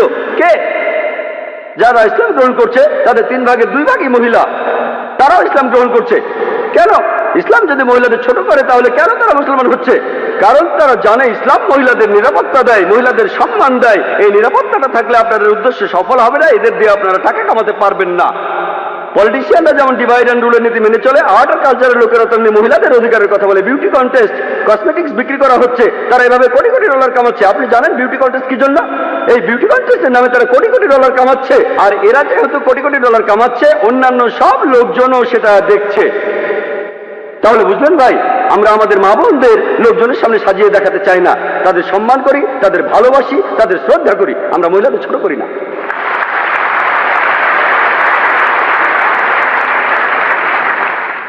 একজন অমুসলিম বোন। জি, আমার আগের প্রশ্নের উত্তরে আপনার যুক্তি আর পরিসংখ্যানটা শুনলাম, কিন্তু আমি একটা ব্যাপার পরিষ্কার করতে চাই। সম্ভবত আগের দিনগুলোতে যুদ্ধ হলে পুরুষরাই যুদ্ধের ময়দানে যেত, পরিবারের হয়ে উপার্জন করত, কিন্তু এখন সময় বদলেছে আর সম্ভবত ভবিষ্যতে এই পরিস্থিতি আরো বদলাবে। মহিলারা যুদ্ধে যাবে, এখনকার দিনে মহিলারা চাকরি বাকরি করছে, আর হতে পারে মহিলাদের মৃত্যুর হার আরো বাড়বে। আর সেরকম সময়ে আসলে তখন কি একথা বলা যাবে যে হ্যাঁ, পুরুষ মানুষের মাত্র একজন স্ত্রী থাকা উচিত? এই ধর্মগুলো আসলে পৃথিবীর মানুষের জন্য, ঈশ্বরের জন্য না। বোন, আপনি খুব ভালো প্রশ্ন করেছেন। আগেকার দিনে যুদ্ধের সময় বেশি পুরুষ মারা যেত, আমিও আপনার সাথে একমত। এখন সময় বদলে গেছে, কিন্তু তারপরে এখনো যুদ্ধে পুরুষই বেশি মারা যায়। গালফ ওয়ারে বেশি পুরুষ মারা গেছে, আফগানিস্তানে পুরুষ মারা গেছে বেশি, ভিয়েতনাম যুদ্ধে বেশি পুরুষ মারা গেছে। তবে আগেকার দিনে যত বেশি মারা যেত, এখন তত বেশি মারা যায় না, আমি একমত। এখনকার দিনে আমি বলেছি, ধূমপানে যে মানুষগুলো মারা যায় তাদের বেশিরভাগই হলো পুরুষ। মদ খেয়ে যারা মারা যাচ্ছে তাদের বেশিরভাগই পুরুষ। অ্যাক্সিডেন্টে মারা যাচ্ছে বেশি পুরুষ। আমি আপনার সাথে একমত যে মহিলারাও এখন যুদ্ধে যাচ্ছে। আর আমেরিকাতে কি ঘটনা ঘটলো? কয়েক বছর আগে আর্মিতে মহিলা সেকশন খোলা হলো, মহিলারা আর্মিতে, তখন থেকে মহিলার আর্মিতে যেতে লাগলো। আপনি কি জানেন সেই সময়কার আমেরিকার প্রেসিডেন্ট তিনি ছিলেন বিল ক্লিন্টন। হ্যাঁ, বিল ক্লিন্টন। তিনি পার্লামেন্টে ক্ষমা চেয়েছিলেন। আপনি জানেন 96 জন মহিলা ধর্ষিত হয়েছিল তাদের সুপিরিয়রের কাছে। তিনি পার্লামেন্টের ভেতরে ক্ষমা চেয়েছিলেন। বেশিরভাগ মহিলাদের যারা যুদ্ধ করতে গিয়েছিল তাদের সুপিরিয়ররাই তাদের ধর্ষণ করেছে। যখন আপনি কাঁধে কাঁধ মিলিয়ে যুদ্ধ করবেন তখন কি হবে? এটা হলো পরিসংখ্যান, এটা হলো আমেরিকান পরিসংখ্যান। সমস্যা হলো আমি একমত, আমি আপনার দৃষ্টিভঙ্গির সাথে একমত। আপনার প্রশ্নটা নিষ্পাপ, কারণ আপনি পরিসংখ্যানটা জানেন না। আপনি কি জানেন? আমি জানি মহিলারা এখন চাকরি করছে আমেরিকাতে। জানেন আমেরিকাতে প্রত্যেক দিন 1996 সালের পরিসংখ্যান অনুযায়ী ডিপার্টমেন্ট অফ জাস্টিস বলছে প্রত্যেক দিন 2730 জন মহিলা ধর্ষিত হয়েছে। প্রতি 32 সেকেন্ডে একজন মহিলা ধর্ষিত হচ্ছে। আমরা গত 3 ঘন্টা ধরে এই অডিটোরিয়ামে আছি, গত 3 ঘন্টায় 300-এরও বেশি মহিলা আমেরিকাতে ধর্ষিত হয়েছে যখন আমরা এখানে।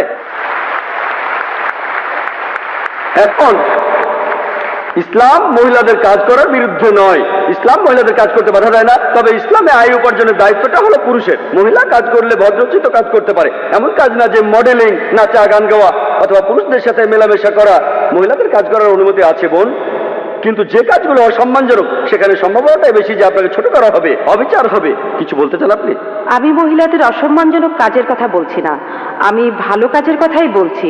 যেমন গাড়ি চালানো। পৃথিবীতে এখন মহিলা গাড়ি চালকের সংখ্যা বাড়ছে। ধরেন আমরা ভবিষ্যতের অবস্থা অনুমান করে নিলাম যে মহিলারা বাইরে বেশি কাজ করছে, তাদের মৃত্যু হার বেড়ে গেছে।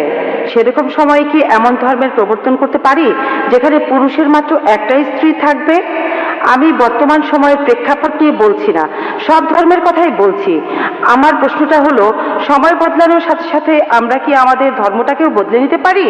বোন একটা সুন্দর প্রশ্ন করেছেন যে সময় বদলানোর সাথে সাথে ধর্মকে বদলাতে পারে কিনা। যদি ধর্মটা নিখুঁত না হয়ে থাকে তাহলে পরিবর্তনের প্রয়োজন আছে, কিন্তু নিখুঁত হয়ে থাকলে পরিবর্তনের কোনো প্রয়োজন নেই। তাহলে ধর্মের ভেতরে যদি সমস্যা থাকে, সেজন্যই আমি বলেছি মাত্র একটা ভুল বের করে দেখেন। আপনি বলছেন যদি এমনটা হয়, যদি এমনটা হয় 100 বছর পরে যদি মহিলারা বেশি বেশি কাজ করে তাদের মৃত্যুর হার বেড়ে যায়, যদি পৃথিবীতে মহিলার সংখ্যা কমে যায়, অনেকগুলো যদি বোন, সৃষ্টিকর্তা ভবিষ্যতের কথা ভালো জানেন, আপনি আমি জানি না। সৃষ্টিকর্তা ভালো জানেন। তিনি বলেছেন যে একজন পুরুষ একাধিক বিয়ে করতে পারে, আবশ্যিক নয়। যদি আপনার কথা মেনে নেই, যদি আপনার কথা মেনেও নেই, মহিলাদের সংখ্যা সমান হয়ে যাবে। মুসলিম পুরুষরা যে একাধিক বিয়ে করবে এটা আবশ্যিক না। আমার মাত্র একজন স্ত্রী, আমার স্ত্রী মাত্র একজন, আর আমি তাকে নিয়েই সন্তুষ্ট, আর বিয়ে করতেও চাই না। এটা কোনো সমস্যা না। কেউ যদি করতে চান তাতেও কোনো সমস্যা নেই। বিয়ে করতে চাইলে করবেন, না চাইলে করবেন না। তবে একাধিক বিয়ে করলে তাদের সাথে সুবিচার করতে হবে। বোন, আমাদের সৃষ্টিকর্তা মহান ঈশ্বর, তিনি ভবিষ্যৎ জানেন। যেমন ডাক্তাররা বলেন সায়ানাইড খাবেন না, কিন্তু ধরেন সায়ানাইড আমার কোনো ক্ষতি হয় না। উদাহরণ দিচ্ছি, ডাক্তার জানে, কিন্তু ডাক্তাররা মানুষ, তারও ভুল হতে পারে। মহান সৃষ্টিকর্তা তো সবার উপরে বড় ডাক্তার, তিনি সবচেয়ে বড় ডাক্তার, তিনি আমাদের প্রয়োজনটা জানেন। সেজন্য আমি বলছি, এখন আপনি কোরআনের একটা ভুল দেখান, আগামীকাল হয়তো একটা কিছু হবে, সেদিন ইনশাআল্লাহ আপনি আমাকে প্রশ্ন করবেন আর আমিও আপনাকে উত্তর দেব। আমার নাম শ্রীরাম, আমি একজন ইঞ্জিনিয়ারিং গ্র্যাজুয়েট। আমি আপনাকে একটা প্রশ্ন করতে চাই। আপনি বললেন যে দশরথের 3 জন স্ত্রী ছিল, আর আমরা রামায়ণপুরে এটা জেনেছি যে দশরথ তার স্ত্রীদের সমানভাবে দেখতে গিয়ে নিজের জীবনটাই হারিয়েছিল। আপনি হয়তো এখানে বলতে পারেন যে এটা আল্লাহর একটা পরীক্ষা। এখন এই স্ত্রীদের কি হবে? কারণ দুর্ভোগটা পৌঁছে তারাই, যখন স্বামী দায়িত্ব পালনে ব্যর্থ হয় তখন স্ত্রীদের দায়িত্ব কে নেবে? আর এই মহিলাদের তখন কি হবে? আর এটা কি ঠিক? ভাই, আপনি প্রশ্ন করলেন যে দশরথের 3 জন স্ত্রী ছিল, সবাইকে সমান অধিকার দেয়ায় স্ত্রীরাই কষ্ট পেয়েছিল। তিনি এই কথাটাই বললেন, এটা একটা পরীক্ষা। কোরআন বলছে কষ্টটা একটা পরীক্ষা। যখন ছাত্র ছিলাম, যখন আমি ডাক্তারি পড়ছিলাম, ঘাম ছুটে গিয়েছিল, আমার ঘাম ছুটে গিয়েছিল। বিশ্বাস করেন, যদি আপনি আমাকে 10 লাখ টাকাও দেন, আমি আর MBBS পরীক্ষা দিতে যাব না। ঘাম ছুটে গিয়েছিল পাশ করতে গিয়ে। তাহলে এই কষ্ট সবই পরীক্ষা, এটা একটা পরীক্ষা। তাহলে আমরা বুঝতে পারছি তার জন্য একটা পরীক্ষা। যদি সেই মহিলা ভালো স্ত্রীর মতো আচরণ করে আর ঈশ্বরের নির্দেশগুলো মেনে চলে, স্ত্রীর কর্তব্যগুলো পালন করে, তার স্বামী যদি দায়িত্ব পালন না করে, মহিলা পরীক্ষা পাশ করবে আর স্বামী এই পরীক্ষা ফেল করতে পারে, তাহলে ভাই এই জীবনটা একটা ক্ষুদ্র অংশ। গড়ে একজন মানুষ 50 বছর পর্যন্ত বাঁচে, অথবা 40 বছর, কেউ 20 বছরে মারা যায়, আবার কেউ 80 বছরে। মানুষের এই গড় আয়ু 40 থেকে 60 বছর, কিন্তু পরকালের তুলনায় এই জীবন 0.00000 খুবই ক্ষুদ্র একটা অংশ। যদি আপনাকে বলি যে পরকালের তুলনায় ক্ষুদ্র এই ছোট্ট জীবনটাতে আপনাকে কষ্ট দেব, পরকালে আপনি যা চান তাই পাবেন, আপনি বলবেন কোনো সমস্যা নেই, আমাকে কি করতে হবে? আমাকে কষ্ট দেন, পরকালে আমি যা যাবো তাই পাবো। তাহলে বুদ্ধিমান লোক বলবে এই কষ্ট, এই বিপদে কোনো সমস্যা নেই। পরীক্ষার আগের রাতে যেমন আমাদের ঘাম ছুটে যায়, তখন আমাদের ঘুমও হয় না। কেন? কারণ আমরা পরীক্ষায় পাশ করতে চাই। একইভাবে যদি কোনো স্ত্রী বিভিন্ন রকমের কষ্ট সহ্য করে, সেটা যাই হোক, সে যদি কোরআনে লেখা ঈশ্বরের নির্দেশ মানে, তাহলে সে বেহেশতে যাবে। যদি স্বামী কর্তব্য পালন না করে, সে বেহেশতে যাবে না, কর্তব্য করলে বেহেশতে যাবে। আশা করি উত্তরটা পেয়েছেন। এবারের প্রশ্ন ডান দিক থেকে। আমি আবারও প্রশ্ন করতে এসেছি। কিছু লোক, ধর্মীয় কিছু লোক ঈশ্বরকে একটা নাম দিয়ে ডাকে। কিছু লোক বলে অলৌকিক শক্তি, আর বৈজ্ঞানিকরা বলে কসমিক এনার্জি, আর প্যারাসাইকোলজিস্টরা বলে এটা একটা সুপার কনসেন্স। তাহলে এই প্যারাসাইকোলজি দিয়েই প্রমাণ করা যায় যে একজন ঈশ্বর আছেন। ভাই, আপনার প্রশ্নটা কি, আপনার প্রশ্নটা কি আবার বলবেন? হ্যাঁ, মানুষ ঈশ্বরকে ডাকে তার জ্ঞান আর বোধের স্তর থেকে। ঠিক, কেউ হয়তো বলে সুপার কনসেন্স, কেউ আর বলে সুপার পাওয়ার, যিনি সবচেয়ে শক্তিশালী। আর বিজ্ঞানীরা এটাকে বলে কসমিক এনার্জি, যেটা যে এনার্জিটা সৃষ্টির আগে থেকেই ছিল, এটাই বিশ্ব ব্রহ্মাণ্ড তৈরি করে। এই কথাগুলো বিজ্ঞানীরাই বলেছেন। অবশ্য কিছু লোক বলে যে এটা পরে বানানো হয়েছে। এই ধর্মটা বানিয়েছিলেন রোমান সম্রাট কনস্ট্যান্টাইন। সেটা ছিল 325 সালে নাইসিয়া কনফারেন্সে, সেখানে এটা বানানো হয়েছিল। আর সেখানে বলা হয়েছিল ঈশ্বর 7ম দিন বিশ্রাম নিলেন। আমি সেই ধর্মের নামটা বলতে চাচ্ছি না।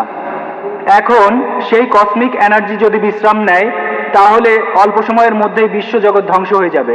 আর আমার প্রশ্ন হলো, এই কসমিক এনার্জি সৃষ্টির আগে কি অবস্থায় ছিল, আর মানুষ জাতি ধ্বংস হয়ে গেলে তখন এই কসমিক এনার্জি কি করবে? তখন এই পৃথিবীর কি অবস্থা হবে? ধন্যবাদ। ভাই আপনি প্রশ্ন করলেন কিছু লোক বলে সুপার কনসেন্স, কেউ বলে সুপার পাওয়ার, কিছু লোক বলে কসমিক এনার্জি। ভাই আপনি যে নামে ডাকেন সঠিক নাম হতে হবে, ভুল নাম হলে আমরা এটা মানবো না। কিছু লোক সঠিক নামে ডাকে সুপার পাওয়ার, সমস্যা নেই, সুপার বিং, সমস্যা নেই। কিছু সঠিক নাম হতে পারে, কিছু ভুল নামও হতে পারে। একটা নাম আপনি বললেন যে বিজ্ঞানীরা বলেন কসমিক এনার্জি, আরেকটা ধর্ম বলে যে ঈশ্বর সপ্তম দিনে বিশ্রাম নিলেন। আপনি এখানে বাইবেলের কথা বলছেন, বুক অফ জেনেসিস 2য় অধ্যায়ের 2য় অনুচ্ছেদ, সৃষ্টিকর্তা বিশ্রাম নিলেন সপ্তম দিনে। যদি কসমিক এনার্জি বিশ্রাম নেয় সব ধ্বংস হয়ে যাবে, আমি একমত। তাহলে এই ধর্মগ্রন্থ আমরা মানি না। আর ঈশ্বরকে কসমিক এনার্জি বলে ডাকাটাও আমরা মানি না। ঈশ্বর এই বিশ্বজগতের সব এনার্জি সৃষ্টিকর্তা, তিনি কসমিক এনার্জি নন, তার চেয়েও অনেক বড়।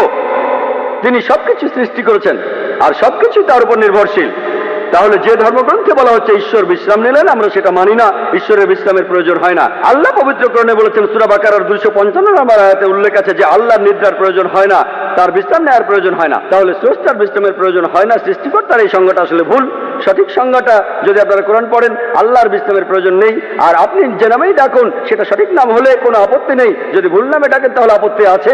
আজকে বিজ্ঞানীরা ঈশ্বরকে বাতিল করছেন না, ঈশ্বরের প্রচলিত ধারণাকে বাতিল করছেন। আশা করি উত্তরটা পেয়েছেন। অমুসলিম ভাই বোনদের অনুরোধ করছি মাইকের সামনে আসতে, যাতে আমরা আপনাদের দেখতে পারি আর প্রশ্ন করার সুযোগ দিতে পারি। আমার নাম কালিল সুলিভান। আর ডক্টর জাকির নায়েক বললেন যে শেষ নবী হলেন নবী মোহাম্মদ। আর আমার বন্ধুরা আমাকে বলেছে যে যীশু খ্রিস্ট আবার আসবেন। এই কথাটা কি সত্যি? ভাই আপনি প্রশ্ন করলেন যে মোহাম্মদ সাল্লাল্লাহু আলাইহি সাল্লাম হলেন শেষ নবী, শেষ রাসূল, কিন্তু তার বন্ধু যীশু খ্রিস্ট আবার পৃথিবীতে আসবেন। এই কথাটা বাইবেলও বলা আছে, যীশু খ্রিস্ট আবার পৃথিবীতে আসবেন। কোরআনের বেশ কিছু আয়াতে এই কথা বলা হয়েছে, যেমন সূরা মাইদার 116 নম্বর আয়াতে বলা হয়েছে। আর সব মিলিয়ে 70টি সহিহ হাদিস আছে যেখানে বলা আছে যীশু খ্রিস্ট আবার ফিরে আসবেন। কিন্তু যে কারণে যীশু খ্রিস্ট আবার পৃথিবীতে আসবেন সেটা হলো খ্রিস্টান ধর্মের যীশু খ্রিস্ট তিনি ঈশ্বরের একমাত্র প্রেরিত দূত, যাকে তার অনুসারীরা ভুল করে ঈশ্বর বলে মানে। আর কোন নবী নেই যাকে তার অনুসারীরা ঈশ্বর বলে ভুল করেছে। কিন্তু খ্রিস্টানরা তাদের বেশিরভাগই তারা ভুল করে মনে করে যে যীশু খ্রিস্ট নিজেকে ঈশ্বর দাবি করেছেন, আর এই কারণে আল্লাহ সুবহানাহু ওয়া তাআলা তাকে আবার জীবিত করবেন। আর এই সম্পর্কে পবিত্র কোরআনে সূরা মাইদার 116 নম্বর আয়াতে উল্লেখ করা হয়েছে, সেই দিন আপনি সাক্ষী হবেন, হে আল্লাহ সুবহানাহু ওয়া তাআলা, আমি তাদের উপাসনা করতে বলিনি, আমাকে আমি বলেছি আব্দুল্লাহ, আল্লাহকে মানো, রব্বি ওয়া রাব্বুকুম, আমার প্রভু তোমাদের প্রভু। তাই দ্বিতীয়বার পৃথিবীতে এসে যিশু সাক্ষ্য দেবেন যে আমি আমাকে উপাসনা করতে বলিনি, আমি তোমাদের বলেছি এক ঈশ্বরের উপাসনা করতে। তাহলে দ্বিতীয়বার যিশু নতুন কোনো আইন আনবেন না, তিনি আসবেন হযরত মুহাম্মদ সাল্লাল্লাহু আলাইহি ওয়াসাল্লামের উম্মত হিসেবে। তিনিও এই আইন মেনে চলবেন, কোরআনের আইন আর সহিহ হাদিস। তিনি আমাদের নতুন কিছু শেখাবেন না, তিনি পৃথিবীতে এসে সাক্ষ্য দেবেন খ্রিস্টানদের সামনে, আমি নিজেকে ঈশ্বর দাবি করিনি, এখন তোমরা কোরআন আর সহিহ হাদিস মেনে চলবে। আপনি বললেন যে শেষ নবী হলেন নবী মোহাম্মদ, আর তারপর যিশু আবার হ্যাঁ ঠিক, দ্বিতীয়বার তিনি নতুন নির্দেশ আনবেন না। রাসূল মানে যিনি কিছু নির্দেশ পান, তিনি দ্বিতীয়বার রাসূল হিসেবে আসবেন না। তিনি খ্রিস্টানদের সামনে সাক্ষ্য দিতে আসবেন আমি নিজেকে ঈশ্বর দাবি করিনি। তিনি নতুন নির্দেশ পাবেন না। আগে তিনি নির্দেশ পেয়েছিলেন ইনজিলে, সেটা 2000 বছর আগের কথা, যেটা বিকৃত হয়ে গেছে। তারপর মুহাম্মদ সাল্লাল্লাহু আলাইহি ওয়াসাল্লাম আসলেন। তাই যখন যীশু খ্রিস্ট এই পৃথিবীতে আবার ফিরে আসবেন, তিনি কোরআনের এই নির্দেশই মেনে চলবেন আর মুহাম্মদ সাল্লাল্লাহু আলাইহি ওয়াসাল্লামের উম্মত হবেন। তাহলে রাসূল হিসেবে, ঈশ্বরের দূত হিসেবে সর্বশেষ হলেন নবী মুহাম্মদ সাল্লাল্লাহু আলাইহি ওয়াসাল্লাম। আশা করি উত্তরটা পেয়েছেন। Thank you. এবারের প্রশ্ন মহিলাদের মধ্য থেকে। সালাম আলাইকুম, আমার নাম শাহিদা, একজন সফটওয়্যার ইঞ্জিনিয়ার। আমি আমার বিয়ের সময় মুসলমান হয়েছি। আমার প্রশ্ন একটাই, সেটা মানবতা নিয়ে, বিষয়টা মানবতার শান্তি নিয়ে। আমার প্রশ্নটা হলো, ইসলাম ধর্ম বা কোরআনের কোথাও অঙ্গ প্রত্যঙ্গ দান করার কোনো অনুমতি দেয়া আছে কিনা? যদি অনুমতি না দেয়া থাকে তাহলে কেন সেটা করা হয়েছে, এ সম্পর্কে কিছু বলবেন? বোন আপনি প্রশ্ন করলেন কোরআনে কোথাও উল্লেখ আছে কিনা যে অঙ্গ প্রত্যঙ্গ দান করা যাবে কিনা। পবিত্র কোরআন বা সহিহ হাদিসে কোথাও অঙ্গ প্রত্যঙ্গ দান করার ব্যাপারে কিছু উল্লেখ নেই। তবে মুসলিম পণ্ডিতরা একসঙ্গে বসে অনেকগুলো কনফারেন্স করেছেন মক্কায়, রিয়াদে, মালয়েশিয়ায়। আর বিশেষজ্ঞরা একমত হয়েছেন যে অঙ্গ প্রত্যঙ্গ দান করা বা সংযোজনের অনুমতি আছে যদি 3টি শর্ত পূরণ করা হয়। 1 নম্বর, যে অঙ্গ দান করছে তার যেন কোনো বড় ক্ষতি না হয়। আমি হার্ট নিতে পারবো না, আমার হার্ট দান করলে আমি মারা যাব। ডাক্তাররা বলেন আমার 2টো কিডনি আছে, সেখানে একটা যথেষ্ট। ধরুন আমার মার 2টো কিডনি নষ্ট, তাকে একটা কিডনি দিতে পারি, তাহলে তিনিও বাঁচবেন, আমিও বেঁচে থাকবো। তাহলে 1 নম্বর পয়েন্ট, যে অঙ্গ দান করবে তার যেন বড় কোনো ক্ষতি না হয়। 2 নম্বর পয়েন্ট, যার শরীরে অঙ্গ সংযোজন হবে তার জন্য এটা খুবই উপকারী হবে। 3 নম্বর পয়েন্ট, কোন রকম টাকা পয়সার জন্য অঙ্গ দান করা যাবে না, কেউ কিডনি বেচতে পারবেন না। এই 3টা শর্ত পূরণ হলে বিশেষজ্ঞরা বলেন এই নিয়মে অঙ্গ প্রত্যঙ্গ দান করা যাবে, অঙ্গ সংযোজনের অনুমতি আছে। আশা করি উত্তরটা পেয়েছেন। প্লিজ প্রশ্নটা করুন। হ্যাঁ, আমার নাম অমরেশ। আমার একটা প্রশ্ন আছে। আপনার মতে ঈশ্বর কেন আমাদের সৃষ্টি করেছেন? ঈশ্বর কি আমাদের এই পৃথিবীতে পরীক্ষার জন্য পাঠিয়েছেন, যাতে করে তিনি বিচার করতে পারেন বেহেশতে যাব না দোজখে? ভাই, আপনি প্রশ্ন করলেন ঈশ্বর আমাদের বানালেন কেন। আমি একটা লেকচার দিয়েছিলাম সৃষ্টির উদ্দেশ্য নিয়ে, প্রায় 1 ঘন্টা ধরে।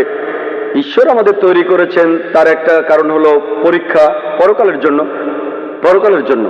পবিত্র কোরআনে সূরা মুলকে 2 নম্বর আয়াতে উল্লেখ করা আছে, আল্লাযী খালাকাল মাউতা ওয়াল হায়াতা, তিনি সৃষ্টি করেছেন মৃত্যু আর জীবন তোমাদের পরীক্ষার জন্য। তোমাদের মধ্যে কে উত্তম? আর এছাড়াও তার এই সৃষ্টির বিশেষত্ব হলো তিনি মানুষ তৈরি করেছেন যার নিজের ইচ্ছা আছে। আমরা মহান ঈশ্বরকে মানতে পারি অথবা অবাধ্যও হতে পারি, আমাদের নিজস্ব কিছু ইচ্ছা আছে। আর আমরা এই পৃথিবীতে আসার আগে সৃষ্টিকর্তা প্রশ্ন করেছিলেন, তোমাদের মধ্যে কে মানুষ হয়ে জন্মাতে চাও? আর আমরা মানুষ হয়ে জন্মাতে চেয়েছিলাম। আপনি আর আমি পৃথিবীতে জন্মানোর আগে আমরাই মানুষ হতে চেয়েছিলাম। আর সেজন্য সর্বশক্তিমান ঈশ্বর আমাদের কিছু ইচ্ছা শক্তি দিয়েছেন। এখন এই ইচ্ছা শক্তির কারণে আমরা ঈশ্বরকে মানতে পারি, আবার অবাধ্যও হতে পারি। ঈশ্বরকে মানলে বেহেশতে যাব, আর অবাধ্য হলে যেতে পারবো না। তাহলে এই জীবনটা পরকালের জন্য পরীক্ষা। অন্যান্য জীবজন্তু, ফেরেশতা, এদের ইচ্ছা শক্তি নেই, তারা সবসময় আল্লাহ সুবহানাহু ওয়া তাআলাকে মেনে চলে। তাই আমরা পরীক্ষা দিতে চেয়েছি, আমরা পরীক্ষা দিচ্ছি, এখন পরীক্ষা দিচ্ছি। এই পরীক্ষার উপর ভিত্তি করে আমরা আমাদের পুরস্কার বা শাস্তি পাবো। পবিত্র কোরআনের সূরা জারিয়াতে 56 নম্বর আয়াতে উল্লেখ আছে, আল্লাহ বলছেন, ওমা খালাকতুল জিন্না ওয়াল ইনসা ইল্লা লিয়াবুদুন, আমি সৃষ্টি করেছি জিন ও মানুষকে শুধু আমার ইবাদত করার জন্য। তাহলে আমাদের সৃষ্টি করার একটা কারণ হলো উপাসনা, আর পরকালের জন্য পরীক্ষা। আমরা ইবাদত না করলেও আল্লাহ সুবহানাহু ওয়া তাআলার কিছু যাবে আসবে না। তার ইবাদত করেন বা না করেন, তারপরও তিনি মহান, এতে তার কোনো উপকার হবে না, কোনো ক্ষতিও হবে না। আমরা সবাই পরীক্ষা দিচ্ছি, আমাদের ভালোর জন্য চেয়েছিলাম। যেমন আমি মেডিকেলে পরীক্ষায় পাশ করতে চেয়েছিলাম, আমি চেয়েছিলাম, তখন আমাদের টিচার আমাদের পরীক্ষা নিলেন, আমি সেই পরীক্ষায় পাশ করলাম। একইভাবে ভাই, আমরাই চেয়েছিলাম, আমরা এখন পরীক্ষা দিচ্ছি। আর বিস্তারিত জানার জন্য আমার ভিডিও ক্যাসেট দেখুন, এই সৃষ্টির উদ্দেশ্য। হ্যাঁ ভাই, আপনার প্রশ্নটা করতে পারেন। রেসপেক্টেড স্যার, আমি 4টা প্রশ্ন করব। প্রথমটা হলো, এটা ভাই দয়া করে আপনার নামটা বলুন এবং একটা প্রশ্ন করুন। সিজিল। আমরা এটা দেখি যে সব ধর্মগ্রন্থেই কিছু না কিছু অবিশ্বাস্য গল্প থাকে। যেমন ধরেন, কোরআনে আছে যে আবাবিল পাখিরা যুদ্ধক্ষেত্রে শত্রুদের উপরে পাথর ফেলছে, আর এইসব গল্প, এই গল্পগুলো বিশ্বাস করা বেশ শক্ত। এটা আমার প্রথম প্রশ্ন। ভাই, আপনি প্রশ্ন করলেন কোরআনের কিছু কথা, যেন পাখি উপর থেকে পাথর ফেলছে, সূরা ফিলের কথা। সূরা ফিলের 1 থেকে 5 নম্বর আয়াত। এরকম আরো অনেক আয়াত আছে। কোরআন বলছে শাক্কুল কামার, নবীজি মুহাম্মদ সাল্লাল্লাহু আলাইহি ওয়াসাল্লাম চাঁদকে 2 ভাগ করেছিলেন, মুসা আলাইহিস সালাম সাগরকে 2 ভাগ করেছিলেন। এগুলো কঠিন কাজ, হ্যাঁ, এগুলোকে বলে অলৌকিক। অলৌকিক কাজ হলো সেগুলো যেগুলোর কোনো ব্যাখ্যা মানুষ দিতে পারে না। মানুষের পক্ষে চাঁদকে 2 ভাগ করে ফেলা এটা অসম্ভব। আবার কোন মানুষ সাগরকে 2 ভাগ করে ফেলবে, তার মধ্যে রাস্তা থাকবে, এটাও অসম্ভব। তাহলে এগুলোকে বলা হয় অলৌকিক। শুধুমাত্র ঈশ্বরই এটা পারেন, আপনি আমি পারবো না। আমরা এই কাজের ব্যাখ্যা দিতে পারবো না। আমরা শুধু একটা উপায় এটা প্রমাণ করতে পারি, যদি সেই সময়ে ফিরে যায়। এখানে বর্তমান থেকে আমরা অতীতে যেতে পারবো না। 3000 বা 4000 বছর আগে গিয়ে আমরা দেখতে পারবো না মুসা আলাইহিস সালাম সাগরকে ভাগ করেছিলেন কিনা। তাহলে কি করব? এই অলৌকিকগুলো আমরা অতীতে গিয়ে পরীক্ষা করতে পারছি না। কিন্তু পবিত্র কোরআনে এমন অনেক কথাই আছে যেগুলো এখন সত্যি প্রমাণিত হয়েছে। যেমন ধরুন, কোরআন বলছে বিজ্ঞান নিয়ে কথা, বিগ ব্যাং সম্পর্কে। কোরআন বলছে চাঁদের আলো তার নিজস্ব আলো নয়। কোরআন বলছে পৃথিবী বর্তুলাকার। কোরআন বলছে সূর্য প্রদক্ষিণ করে। 1400 বছর আগে মানুষ ভাবতো এগুলো কোন ধরনের কথা?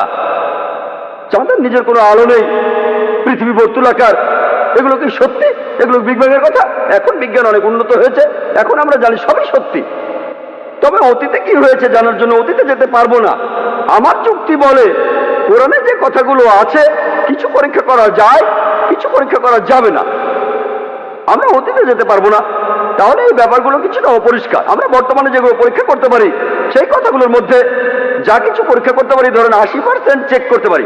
আমার যুক্তি বলে 80% কোরআনে যে কথাগুলো আছে পরীক্ষা করতে পারি, সেগুলো একেবারে 100% সঠিক। যেগুলো আমরা চেক করতে পারি তার মধ্যে 1% ভুল নেই। যদি বলেন এমন ঘটনা ঘটেনি, শুধু অতীতে গেলেই সেটা প্রমাণ করতে পারবেন। যদি কোরআন বলে মুসা নবী সমুদ্রকে দুই ভাগ করেছিলেন, এটা ভুল, সেটা প্রমাণ করতে পারবেন না, সঠিকও প্রমাণ করতে পারবেন না। অতীতে যেতে পারবেন না।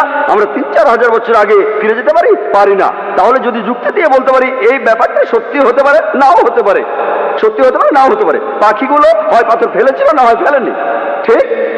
আমরা বলতে পারি ব্যাপারটা পরিষ্কার না। যদি পারমাণবিক বোমার কথা বলতেন 1000 বছর আগে, তারা কি বিশ্বাস করতো? বিশ্বাস করতো? তারা বলতো পাগলের প্রলাপ, ঠিক না ভুল? কিন্তু এখন তো আমরা বিশ্বাস করি, কারণ বিজ্ঞান উন্নত হয়েছে। এখন দেখি পারমাণবিক বোমা, আণবিক বোমা। তাহলে পাখিরা পাথর ফেলছে, এতে সমস্যা কোথায়?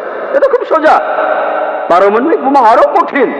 তাহলে বুঝতে পারছেন আমরা অতীতে যেতে পারবো না। আমার যুক্তি বলে যেগুলো আজকে পরীক্ষা করতে পারি, কোরআনের যে বিষয়গুলো ভালোভাবে দেখতে পারি, সেগুলোর মধ্যে পুরো 100% সত্যি বলে প্রমাণিত হয়েছে। 20% আমরা পরীক্ষা করতে পারবো না, কারণ অতীতে যেতে পারবো না, ভবিষ্যতে যেতে পারি না। বেহেশত আর দোজখের অস্তিত্ব বৈজ্ঞানিকভাবে প্রমাণ করতে পারবো না। হয়তো বলবেন যে ভাই জাকির, আপনি একজন ডাক্তার, কিভাবে বেহেশত দোজখ বিশ্বাস করেন? আমি বলি এটা 20% অস্বচ্ছ অংশের কথা।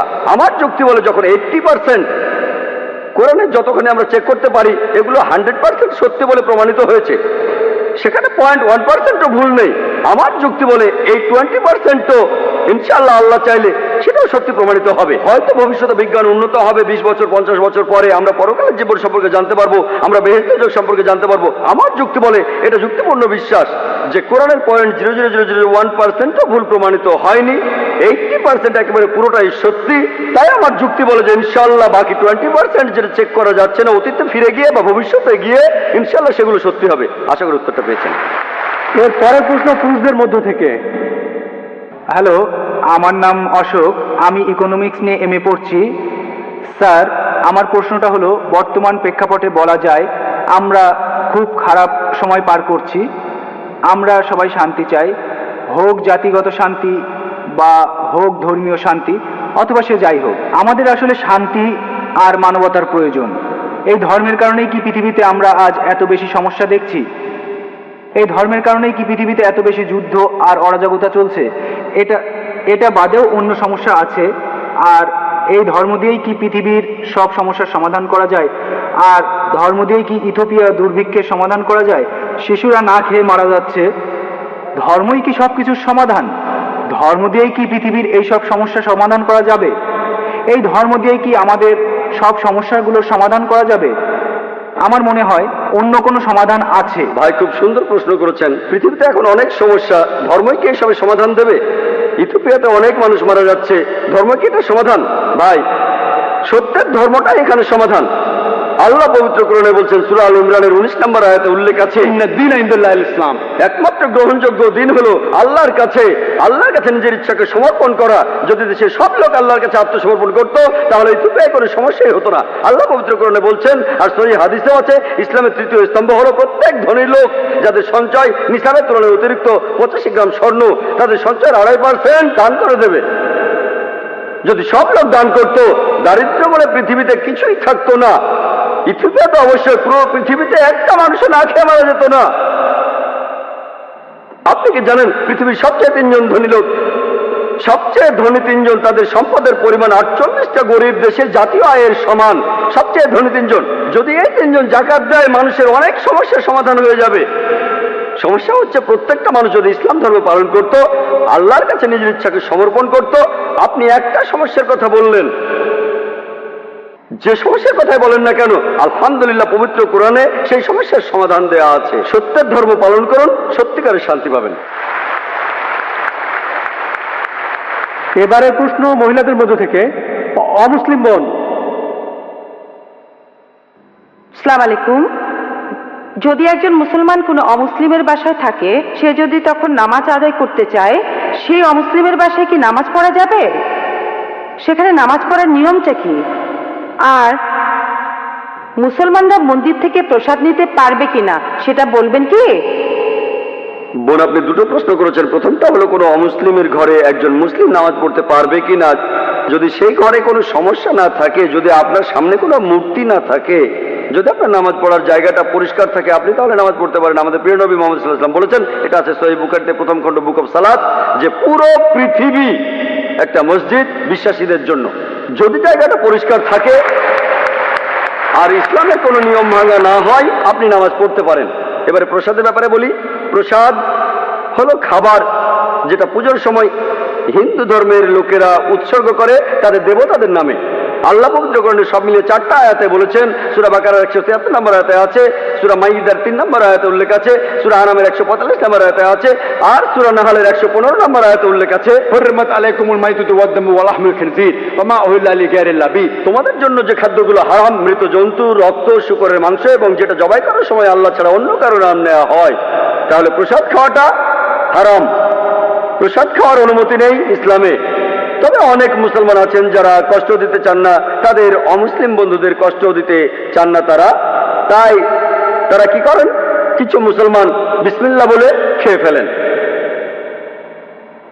পরের দিন বিসমিল্লাহ বলে মদ খাবেন, বিসমিল্লাহ বলে শুকর খাবেন। যে খাবারে আল্লাহ ছাড়া অন্য দেবতার নাম নেওয়া হয়েছে সেটা ইসলামে হারাম।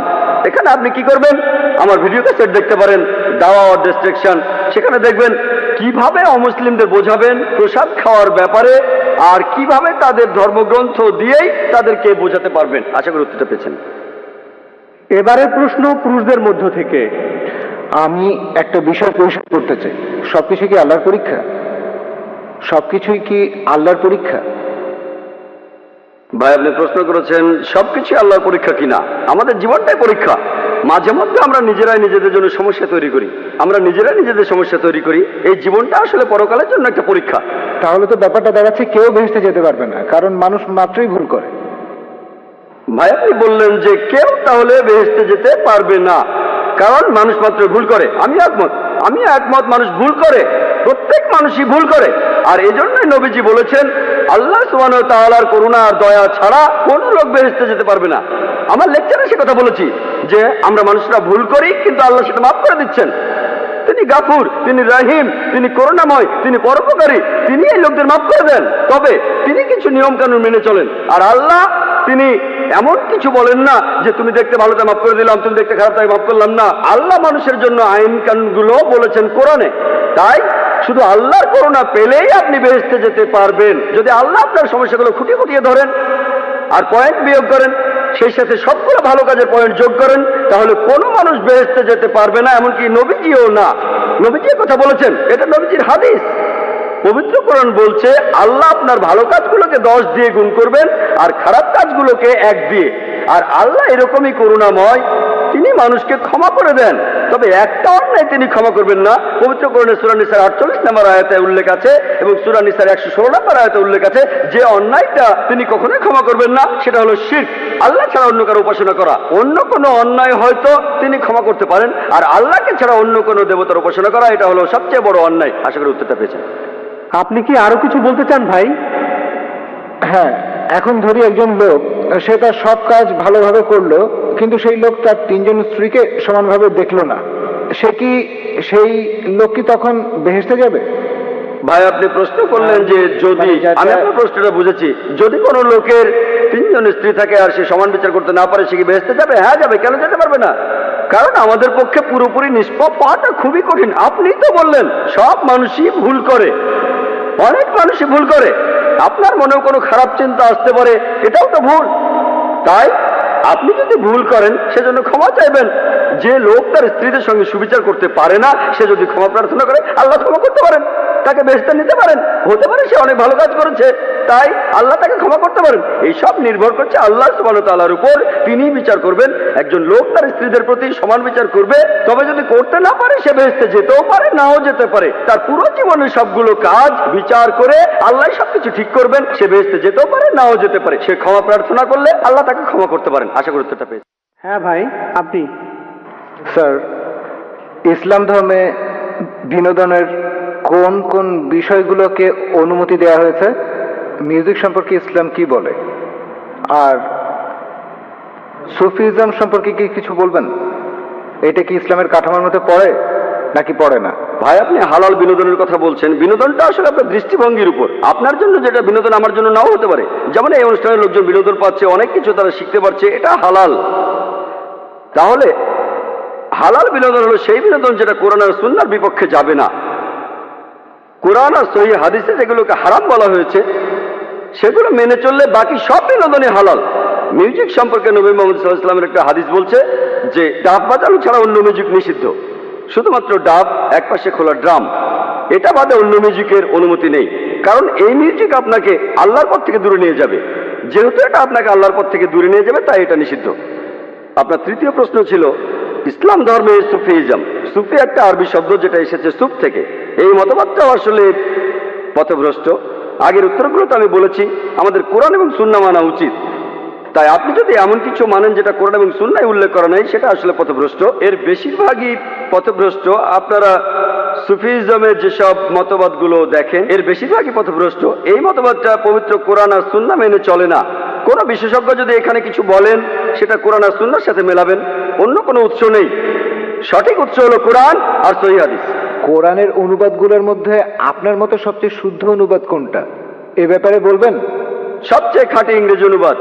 ভাই, আল্লাহ এখানে আরবিতে বলেছেন 100% কোনো ভুল ছাড়া। সবগুলো অনুবাদই করেছে মানুষ, আর সেখানে ভুল থাকবেই। তাই পবিত্র কোরআনে কোনো নির্ভুল অনুবাদ নেই। হ্যাঁ, তবে যে অনুবাদগুলো পাওয়া যায়, আমার মতে ভালো অনুবাদটা সেগুলোর মধ্যে একটা হলো সহিহ ইন্টারন্যাশনাল। আমি ইংরেজি অনুবাদের কথা বলছি, অন্য ভাষার ব্যাপারে আপনাকে খুঁজে দেখতে হবে। আমার মতে কোরআনের একটা ভালো ইংরেজি অনুবাদ হলো সহিহ ইন্টারন্যাশনাল, যেটা ইংরেজিতে অনুবাদ করেছেন তিনজন মহিলা। তারা সবাই আসলে আমেরিকান, পশ্চিমা সভ্যতার মানুষ। তারা সবাই মুসলমান হয়েছিলেন। সহিহ ইন্টারন্যাশনাল আগে একজন ভাইকে একটা কপি দিয়েছিলাম, আর আপনি চাইলেও দেবো ইনশাআল্লাহ। লেকচার শেষে ভাই আশরাফের সাথে যোগাযোগ করুন, তিনি আপনাকে একটা কপি দেবেন, আর আপনি সেটা পড়ে দেখুন। আশা করি উত্তরটা পেয়েছেন। জি, ধন্যবাদ। আপনাকেও ধন্যবাদ। এখানে একজন অমুসলিম ভাইকে দেখা যাচ্ছে। হ্যাঁ ভাই, আপনার নাম আর পেশাটা দয়া করে বলবেন। আমি শশাঙ্ক শেখর, এসেছি রাঁচি থেকে। আমি এখানে সত্যভামা কলেজে ইঞ্জিনিয়ারিং পড়ছি। স্যার, আজকের অনুষ্ঠানে আপনার লেকচার শোনার পর ইসলাম ধর্ম আর মুসলমানদের সম্পর্কে আমাদের ভুল ধারণা দূর হয়ে গেছে।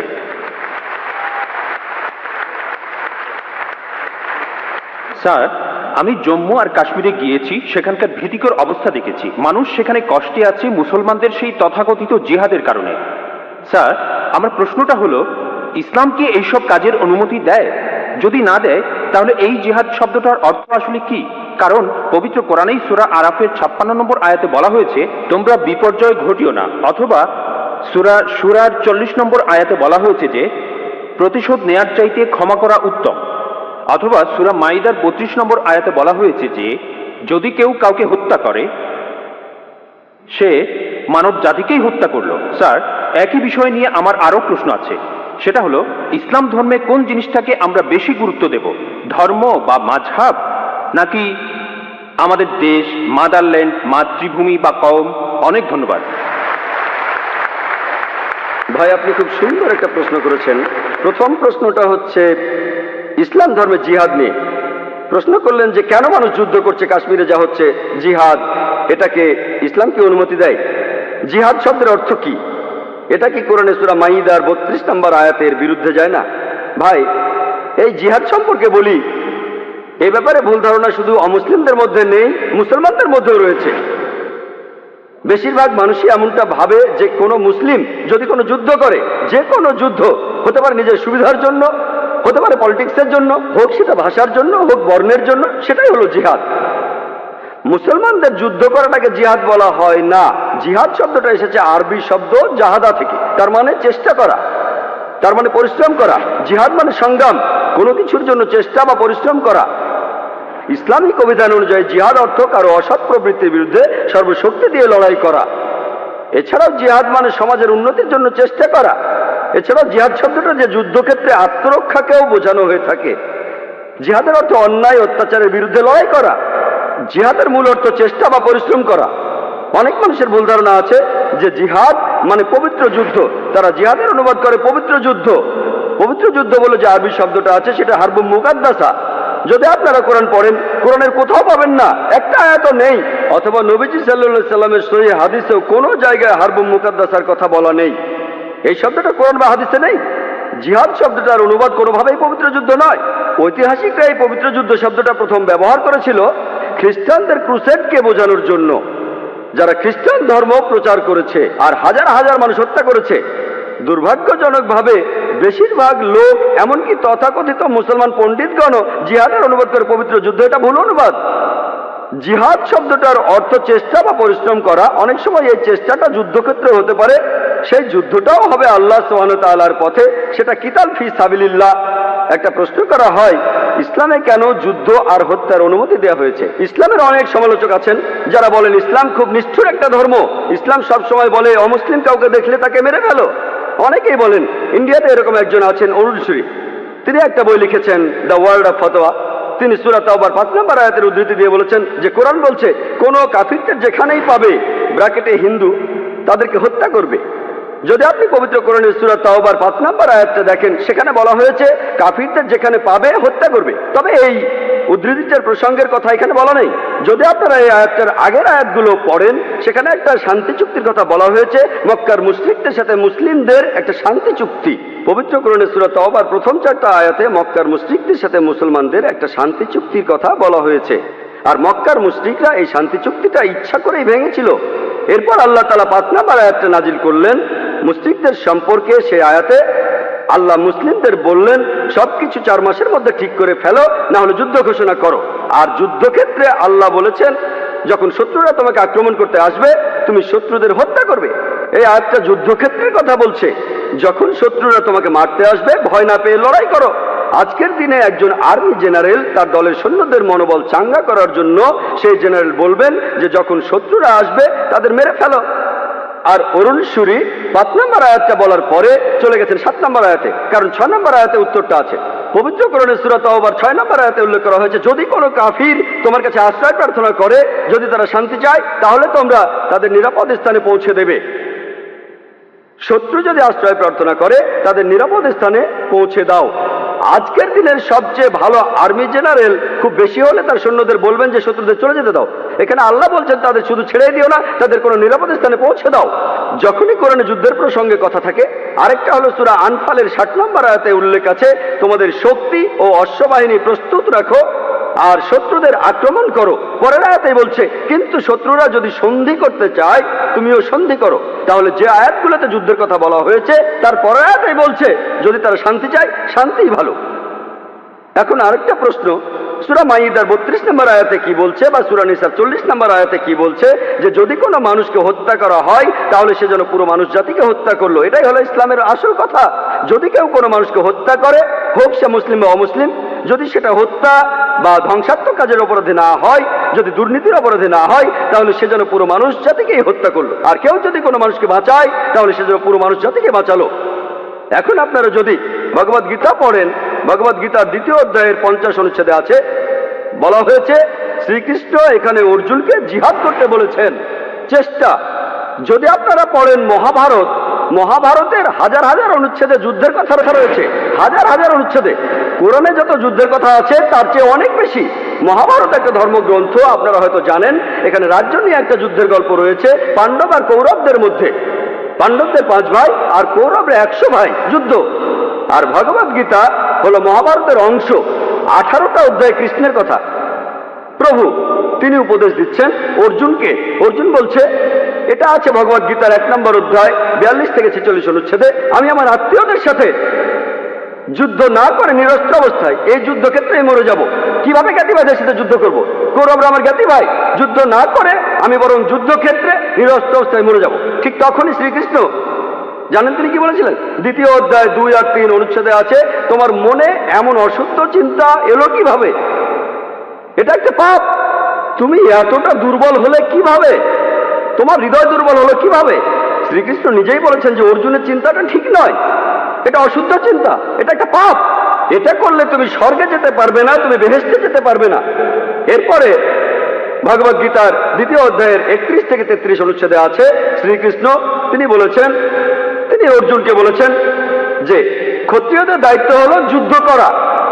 যদি যুদ্ধ না করো তাহলে স্বর্গে যেতে পারবে না, আর যুদ্ধ না করলে তুমি একটা পাপ করবে। যদি ভালো করে দেখেন ভগবদ গীতায় শ্রীকৃষ্ণ বলছেন যে তোমাকে যুদ্ধ করতে হবে। চিন্তা করেন, আমি যদি ভগবদ গীতার এই উদ্ধৃতি দিয়ে বলি যে শ্রীকৃষ্ণ বলছেন অর্জুনকে তোমার আত্মীয় স্বজনদের যুদ্ধ করে হত্যা করতে হবে, কোন প্রসঙ্গ ছাড়া উদ্ধৃতি দিলে সেটা হবে শয়তানি। আর প্রসঙ্গটা বললে শ্রীকৃষ্ণ অর্জুনকে বলছেন যদি তোমাকে লড়তে হয় মিথ্যার বিরুদ্ধে, সত্যের জন্য, তুমি যে কারো বিরুদ্ধে যুদ্ধ করো, এমনকি সে যদি আত্মীয় হয়। প্রসঙ্গটা বললে অনুচ্ছেদটা যুক্তি আছে। যখন ন্যায় বিচারের জন্য যুদ্ধ করছেন, যদি সেটা আত্মীয় স্বজনের বিরুদ্ধে যায় তাতে কোনো সমস্যা নেই। ভগবদ্গীতা আর মহাভারতে এই কথাটাই বলা হয়েছে, সত্যের পক্ষে আর মিথ্যার বিরুদ্ধে যুদ্ধ। যখনই আমি কোনো হিন্দুকে মহাভারত আর গীতার কথা বলবো, সে তো এটা জানে। সে বলবে না, মহাভারত আর গীতায় সত্যের সাথে মিথ্যার যুদ্ধের কথা বলা হয়েছে, আর ঠিক এরকম কথাই আছে পবিত্র কোরআনে। তাহলে মহাভারত আর গীতার উদ্ধৃতিগুলো শুনলে আপনি কোরআনকেও বুঝতে পারবেন। এছাড়াও অনেক লোক বলে, ও কোরআনে জিহাদের কথা বলছে, আপনি জিহাদ করতে গিয়ে মারা গেলে বেহেশতে যাবেন। অনেকে আছেন, তাদের একজন অরুণ সুরি বলছেন, তিনি সহিহ বুখারী থেকে হাদিসের উদ্ধৃতিও দিয়েছেন। 4 নম্বর খণ্ড, বুক অব জিহাদ, 2 নম্বর অধ্যায়ের 46 নম্বর হাদিস বলা হয়েছে, একজন মুজাহিদ হলো সেই লোক যে আল্লাহ সুবহানাহু ওয়া তাআলার পথে চেষ্টা করে, আর আল্লাহ নিজেই জানেন কে চেষ্টা করছে। এরপরে নবীজি বলেছেন, যদি কোনো মুজাহিদ যুদ্ধক্ষেত্রে মারা যায়, সে জান্নাতে যাবে, সে পরকালে বেহেশতে যাবে। কিন্তু যদি সে ফিরে আসে, মারা না যায়, সে ফিরে আসবে গনিমতের মাল নিয়ে। এই হাদিসটা আর কোরআনের বিভিন্ন আয়াতের কথা বলছেন ইসলামের সমালোচকরা। আমি ভাবি হিন্দু সমালোচকরা এই উদ্ধৃতিটা দেয় কিভাবে? তারা কি ভগবদ্গীতা পড়েনি? তারা কি মহাভারত পড়েনি? এমনকি শ্রীকৃষ্ণ তিনি ভগবদ্গীতায় বলেছেন, 2য় অধ্যায়ের 37 অনুচ্ছেদে আছে, হে অর্জুন, হে কুন্তির পুত্র, যুদ্ধের প্রস্তুতি নাও। যদি যুদ্ধে মারাও যাও, কোনো সমস্যা নেই, তুমি স্বর্গে চলে যাবে। আর যদি তুমি জয়লাভ করে ফিরে আসো, তাহলে তুমি এই পৃথিবীর ধন সম্পদগুলো পাবে। হাদিসে একই কথা আছে। তাহলে কৃষ্ণ যখন অর্জুনকে বলছে, যুদ্ধ করো, সমস্যা নেই, যদি মারা যাও স্বর্গে চলে যাবে, যদি যুদ্ধে জিতে ফিরে আসো তুমি অনেক ধন সম্পদ পাবে। সহিহ বুখারীও একই কথা বলছে, কোরআনেও একই কথা আছে। তাহলে ধর্মগ্রন্থগুলো পড়লে আমরা একে অন্যকে ভালোভাবে বুঝতে পারবো। তাহলে ইসলামে যুদ্ধের অনুমতি আছে শেষ উপায় হিসেবে, আত্মরক্ষার জন্য, আর অত্যাচারের বিরুদ্ধে, না হলে নয়। আর জিহাদ অর্থ চেষ্টা বা পরিশ্রম করা। এবার আমরা দ্বিতীয় প্রশ্নে আসি, কোনটা বেশি ইম্পর্ট্যান্ট? এখানে বেশি ইম্পর্ট্যান্ট কি দেশের আইন কানুন মেনে চলা, নাকি মজাব বা দিনকে মানা? যেন আমাকে প্রশ্ন করছেন, আমার উপর কার দাবি আগে? আমার বাবার দাবি আগে না মায়ের দাবি আগে? ভাই, দেশের আইন আর ধর্মের আইন মানার ব্যাপারে একটা কথা বলি, আল্লাহকে মানার ব্যাপারে বলি। মহান ঈশ্বর আমাদের সৃষ্টিকর্তা, তিনি আমাদের চাইতে অনেক উপরে। ঈশ্বরের আইন মেনে চলাটা আমাদের কাছে সবচেয়ে ইম্পর্টেন্ট, অন্য যে কোনো আইনের চাইতে। সে আইনটা যেই লিখুক না কেন, যেই লিখুক না কেন। তবে আমি একজন ইন্ডিয়ান, আমি জানি যে ইন্ডিয়ার সংবিধানে এমন কোনো আইন নেই যেটা ইন্ডিয়ার কোনো মুসলমানকে তার ধর্ম পালন করতে বাধা দেয়। কোনো বাধা নেই। সত্যি বলতে, ইন্ডিয়া এমন একটি দেশ যার সংবিধানে লেখা আছে যে ইন্ডিয়ার নাগরিক, তাদের জন্য এটা জন্মগত অধিকার যে তারা তাদের ধর্ম পালন করতে পারবে। আমিও সে কাজই করছি। ইন্ডিয়ায় এমন একটা আইনও নেই যেটা আমাকে আমার ফরজ পালনে বাধা দেয় আর আমাকে দিয়ে হারাম কাজ করাতে বাধ্য করে। এমন কোনো আইন নেই। আমি 5 ওয়াক্ত নামাজ পড়তে চাইলে পড়বো, না পড়তে চাইলে পড়বো না। ইন্ডিয়ার সংবিধানে এমন একটা আইনও নেই যেটা আমাকে ভালো মুসলিম হতে বাধা দেয়। আমি এখানে আমার কথা বলতে পারি, আমি একজন ভালো মুসলিম আলহামদুলিল্লাহ, আর একজন ভালো ইন্ডিয়ানও। আর সংজ্ঞা অনুযায়ী, ভৌগোলিক সংজ্ঞা অনুযায়ী একজন ইন্ডিয়ানকে ভৌগোলিকভাবে বলা হয় হিন্দু। হিন্দু যদি হয় ভৌগোলিক সংজ্ঞা, আমি ইন্ডিয়ার একজন হিন্দু এবং ইসলাম ধর্ম পালন করি।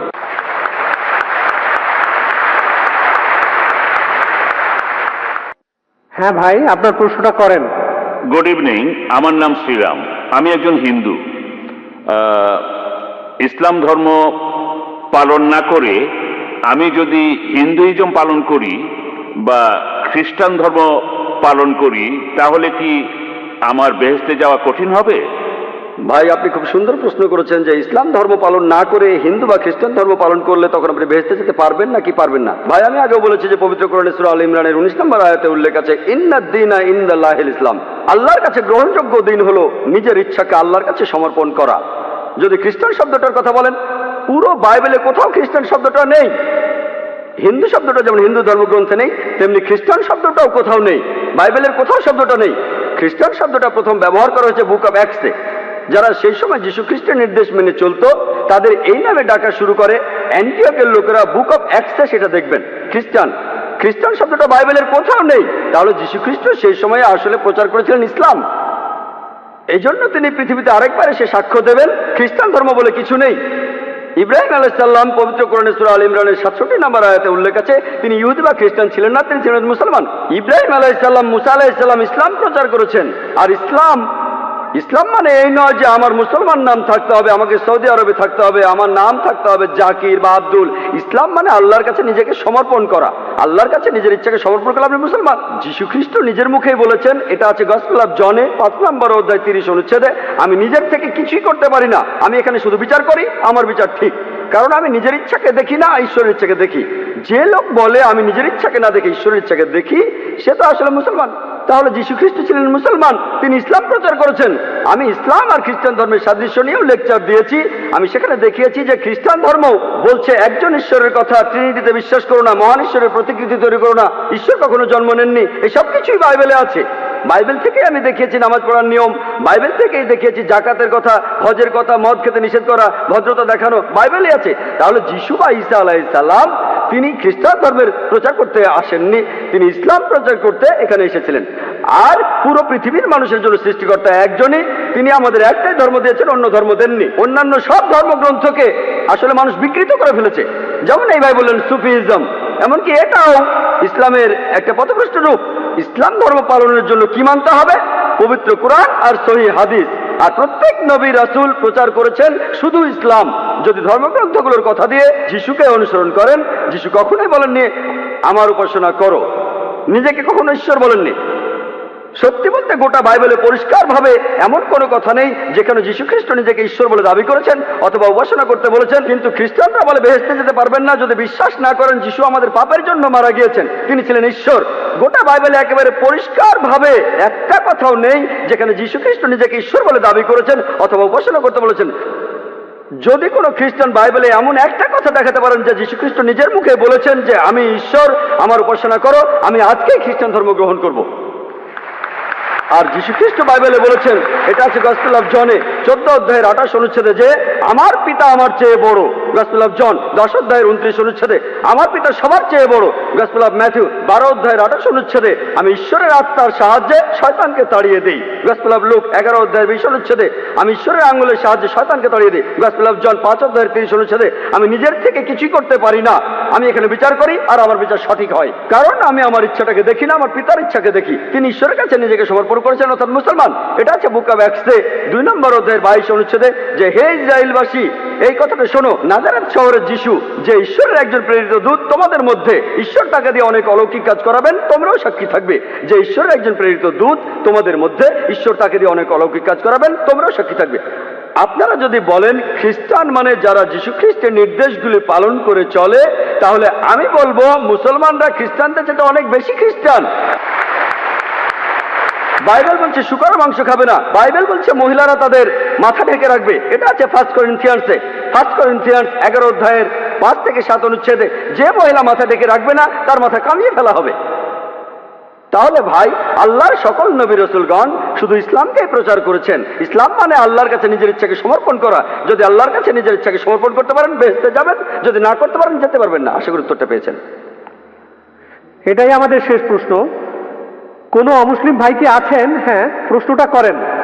রেসপেক্টেড স্যার, আমার প্রশ্নটা হলো, দয়া করে আপনি কি একটু মাইকের কাছে আসবেন যাতে আপনার প্রশ্নটা শুনতে পারি? আমি আপনার কাছে জানতে চাচ্ছি যে কোরআনে বেহেশত সম্পর্কে কি বলা আছে।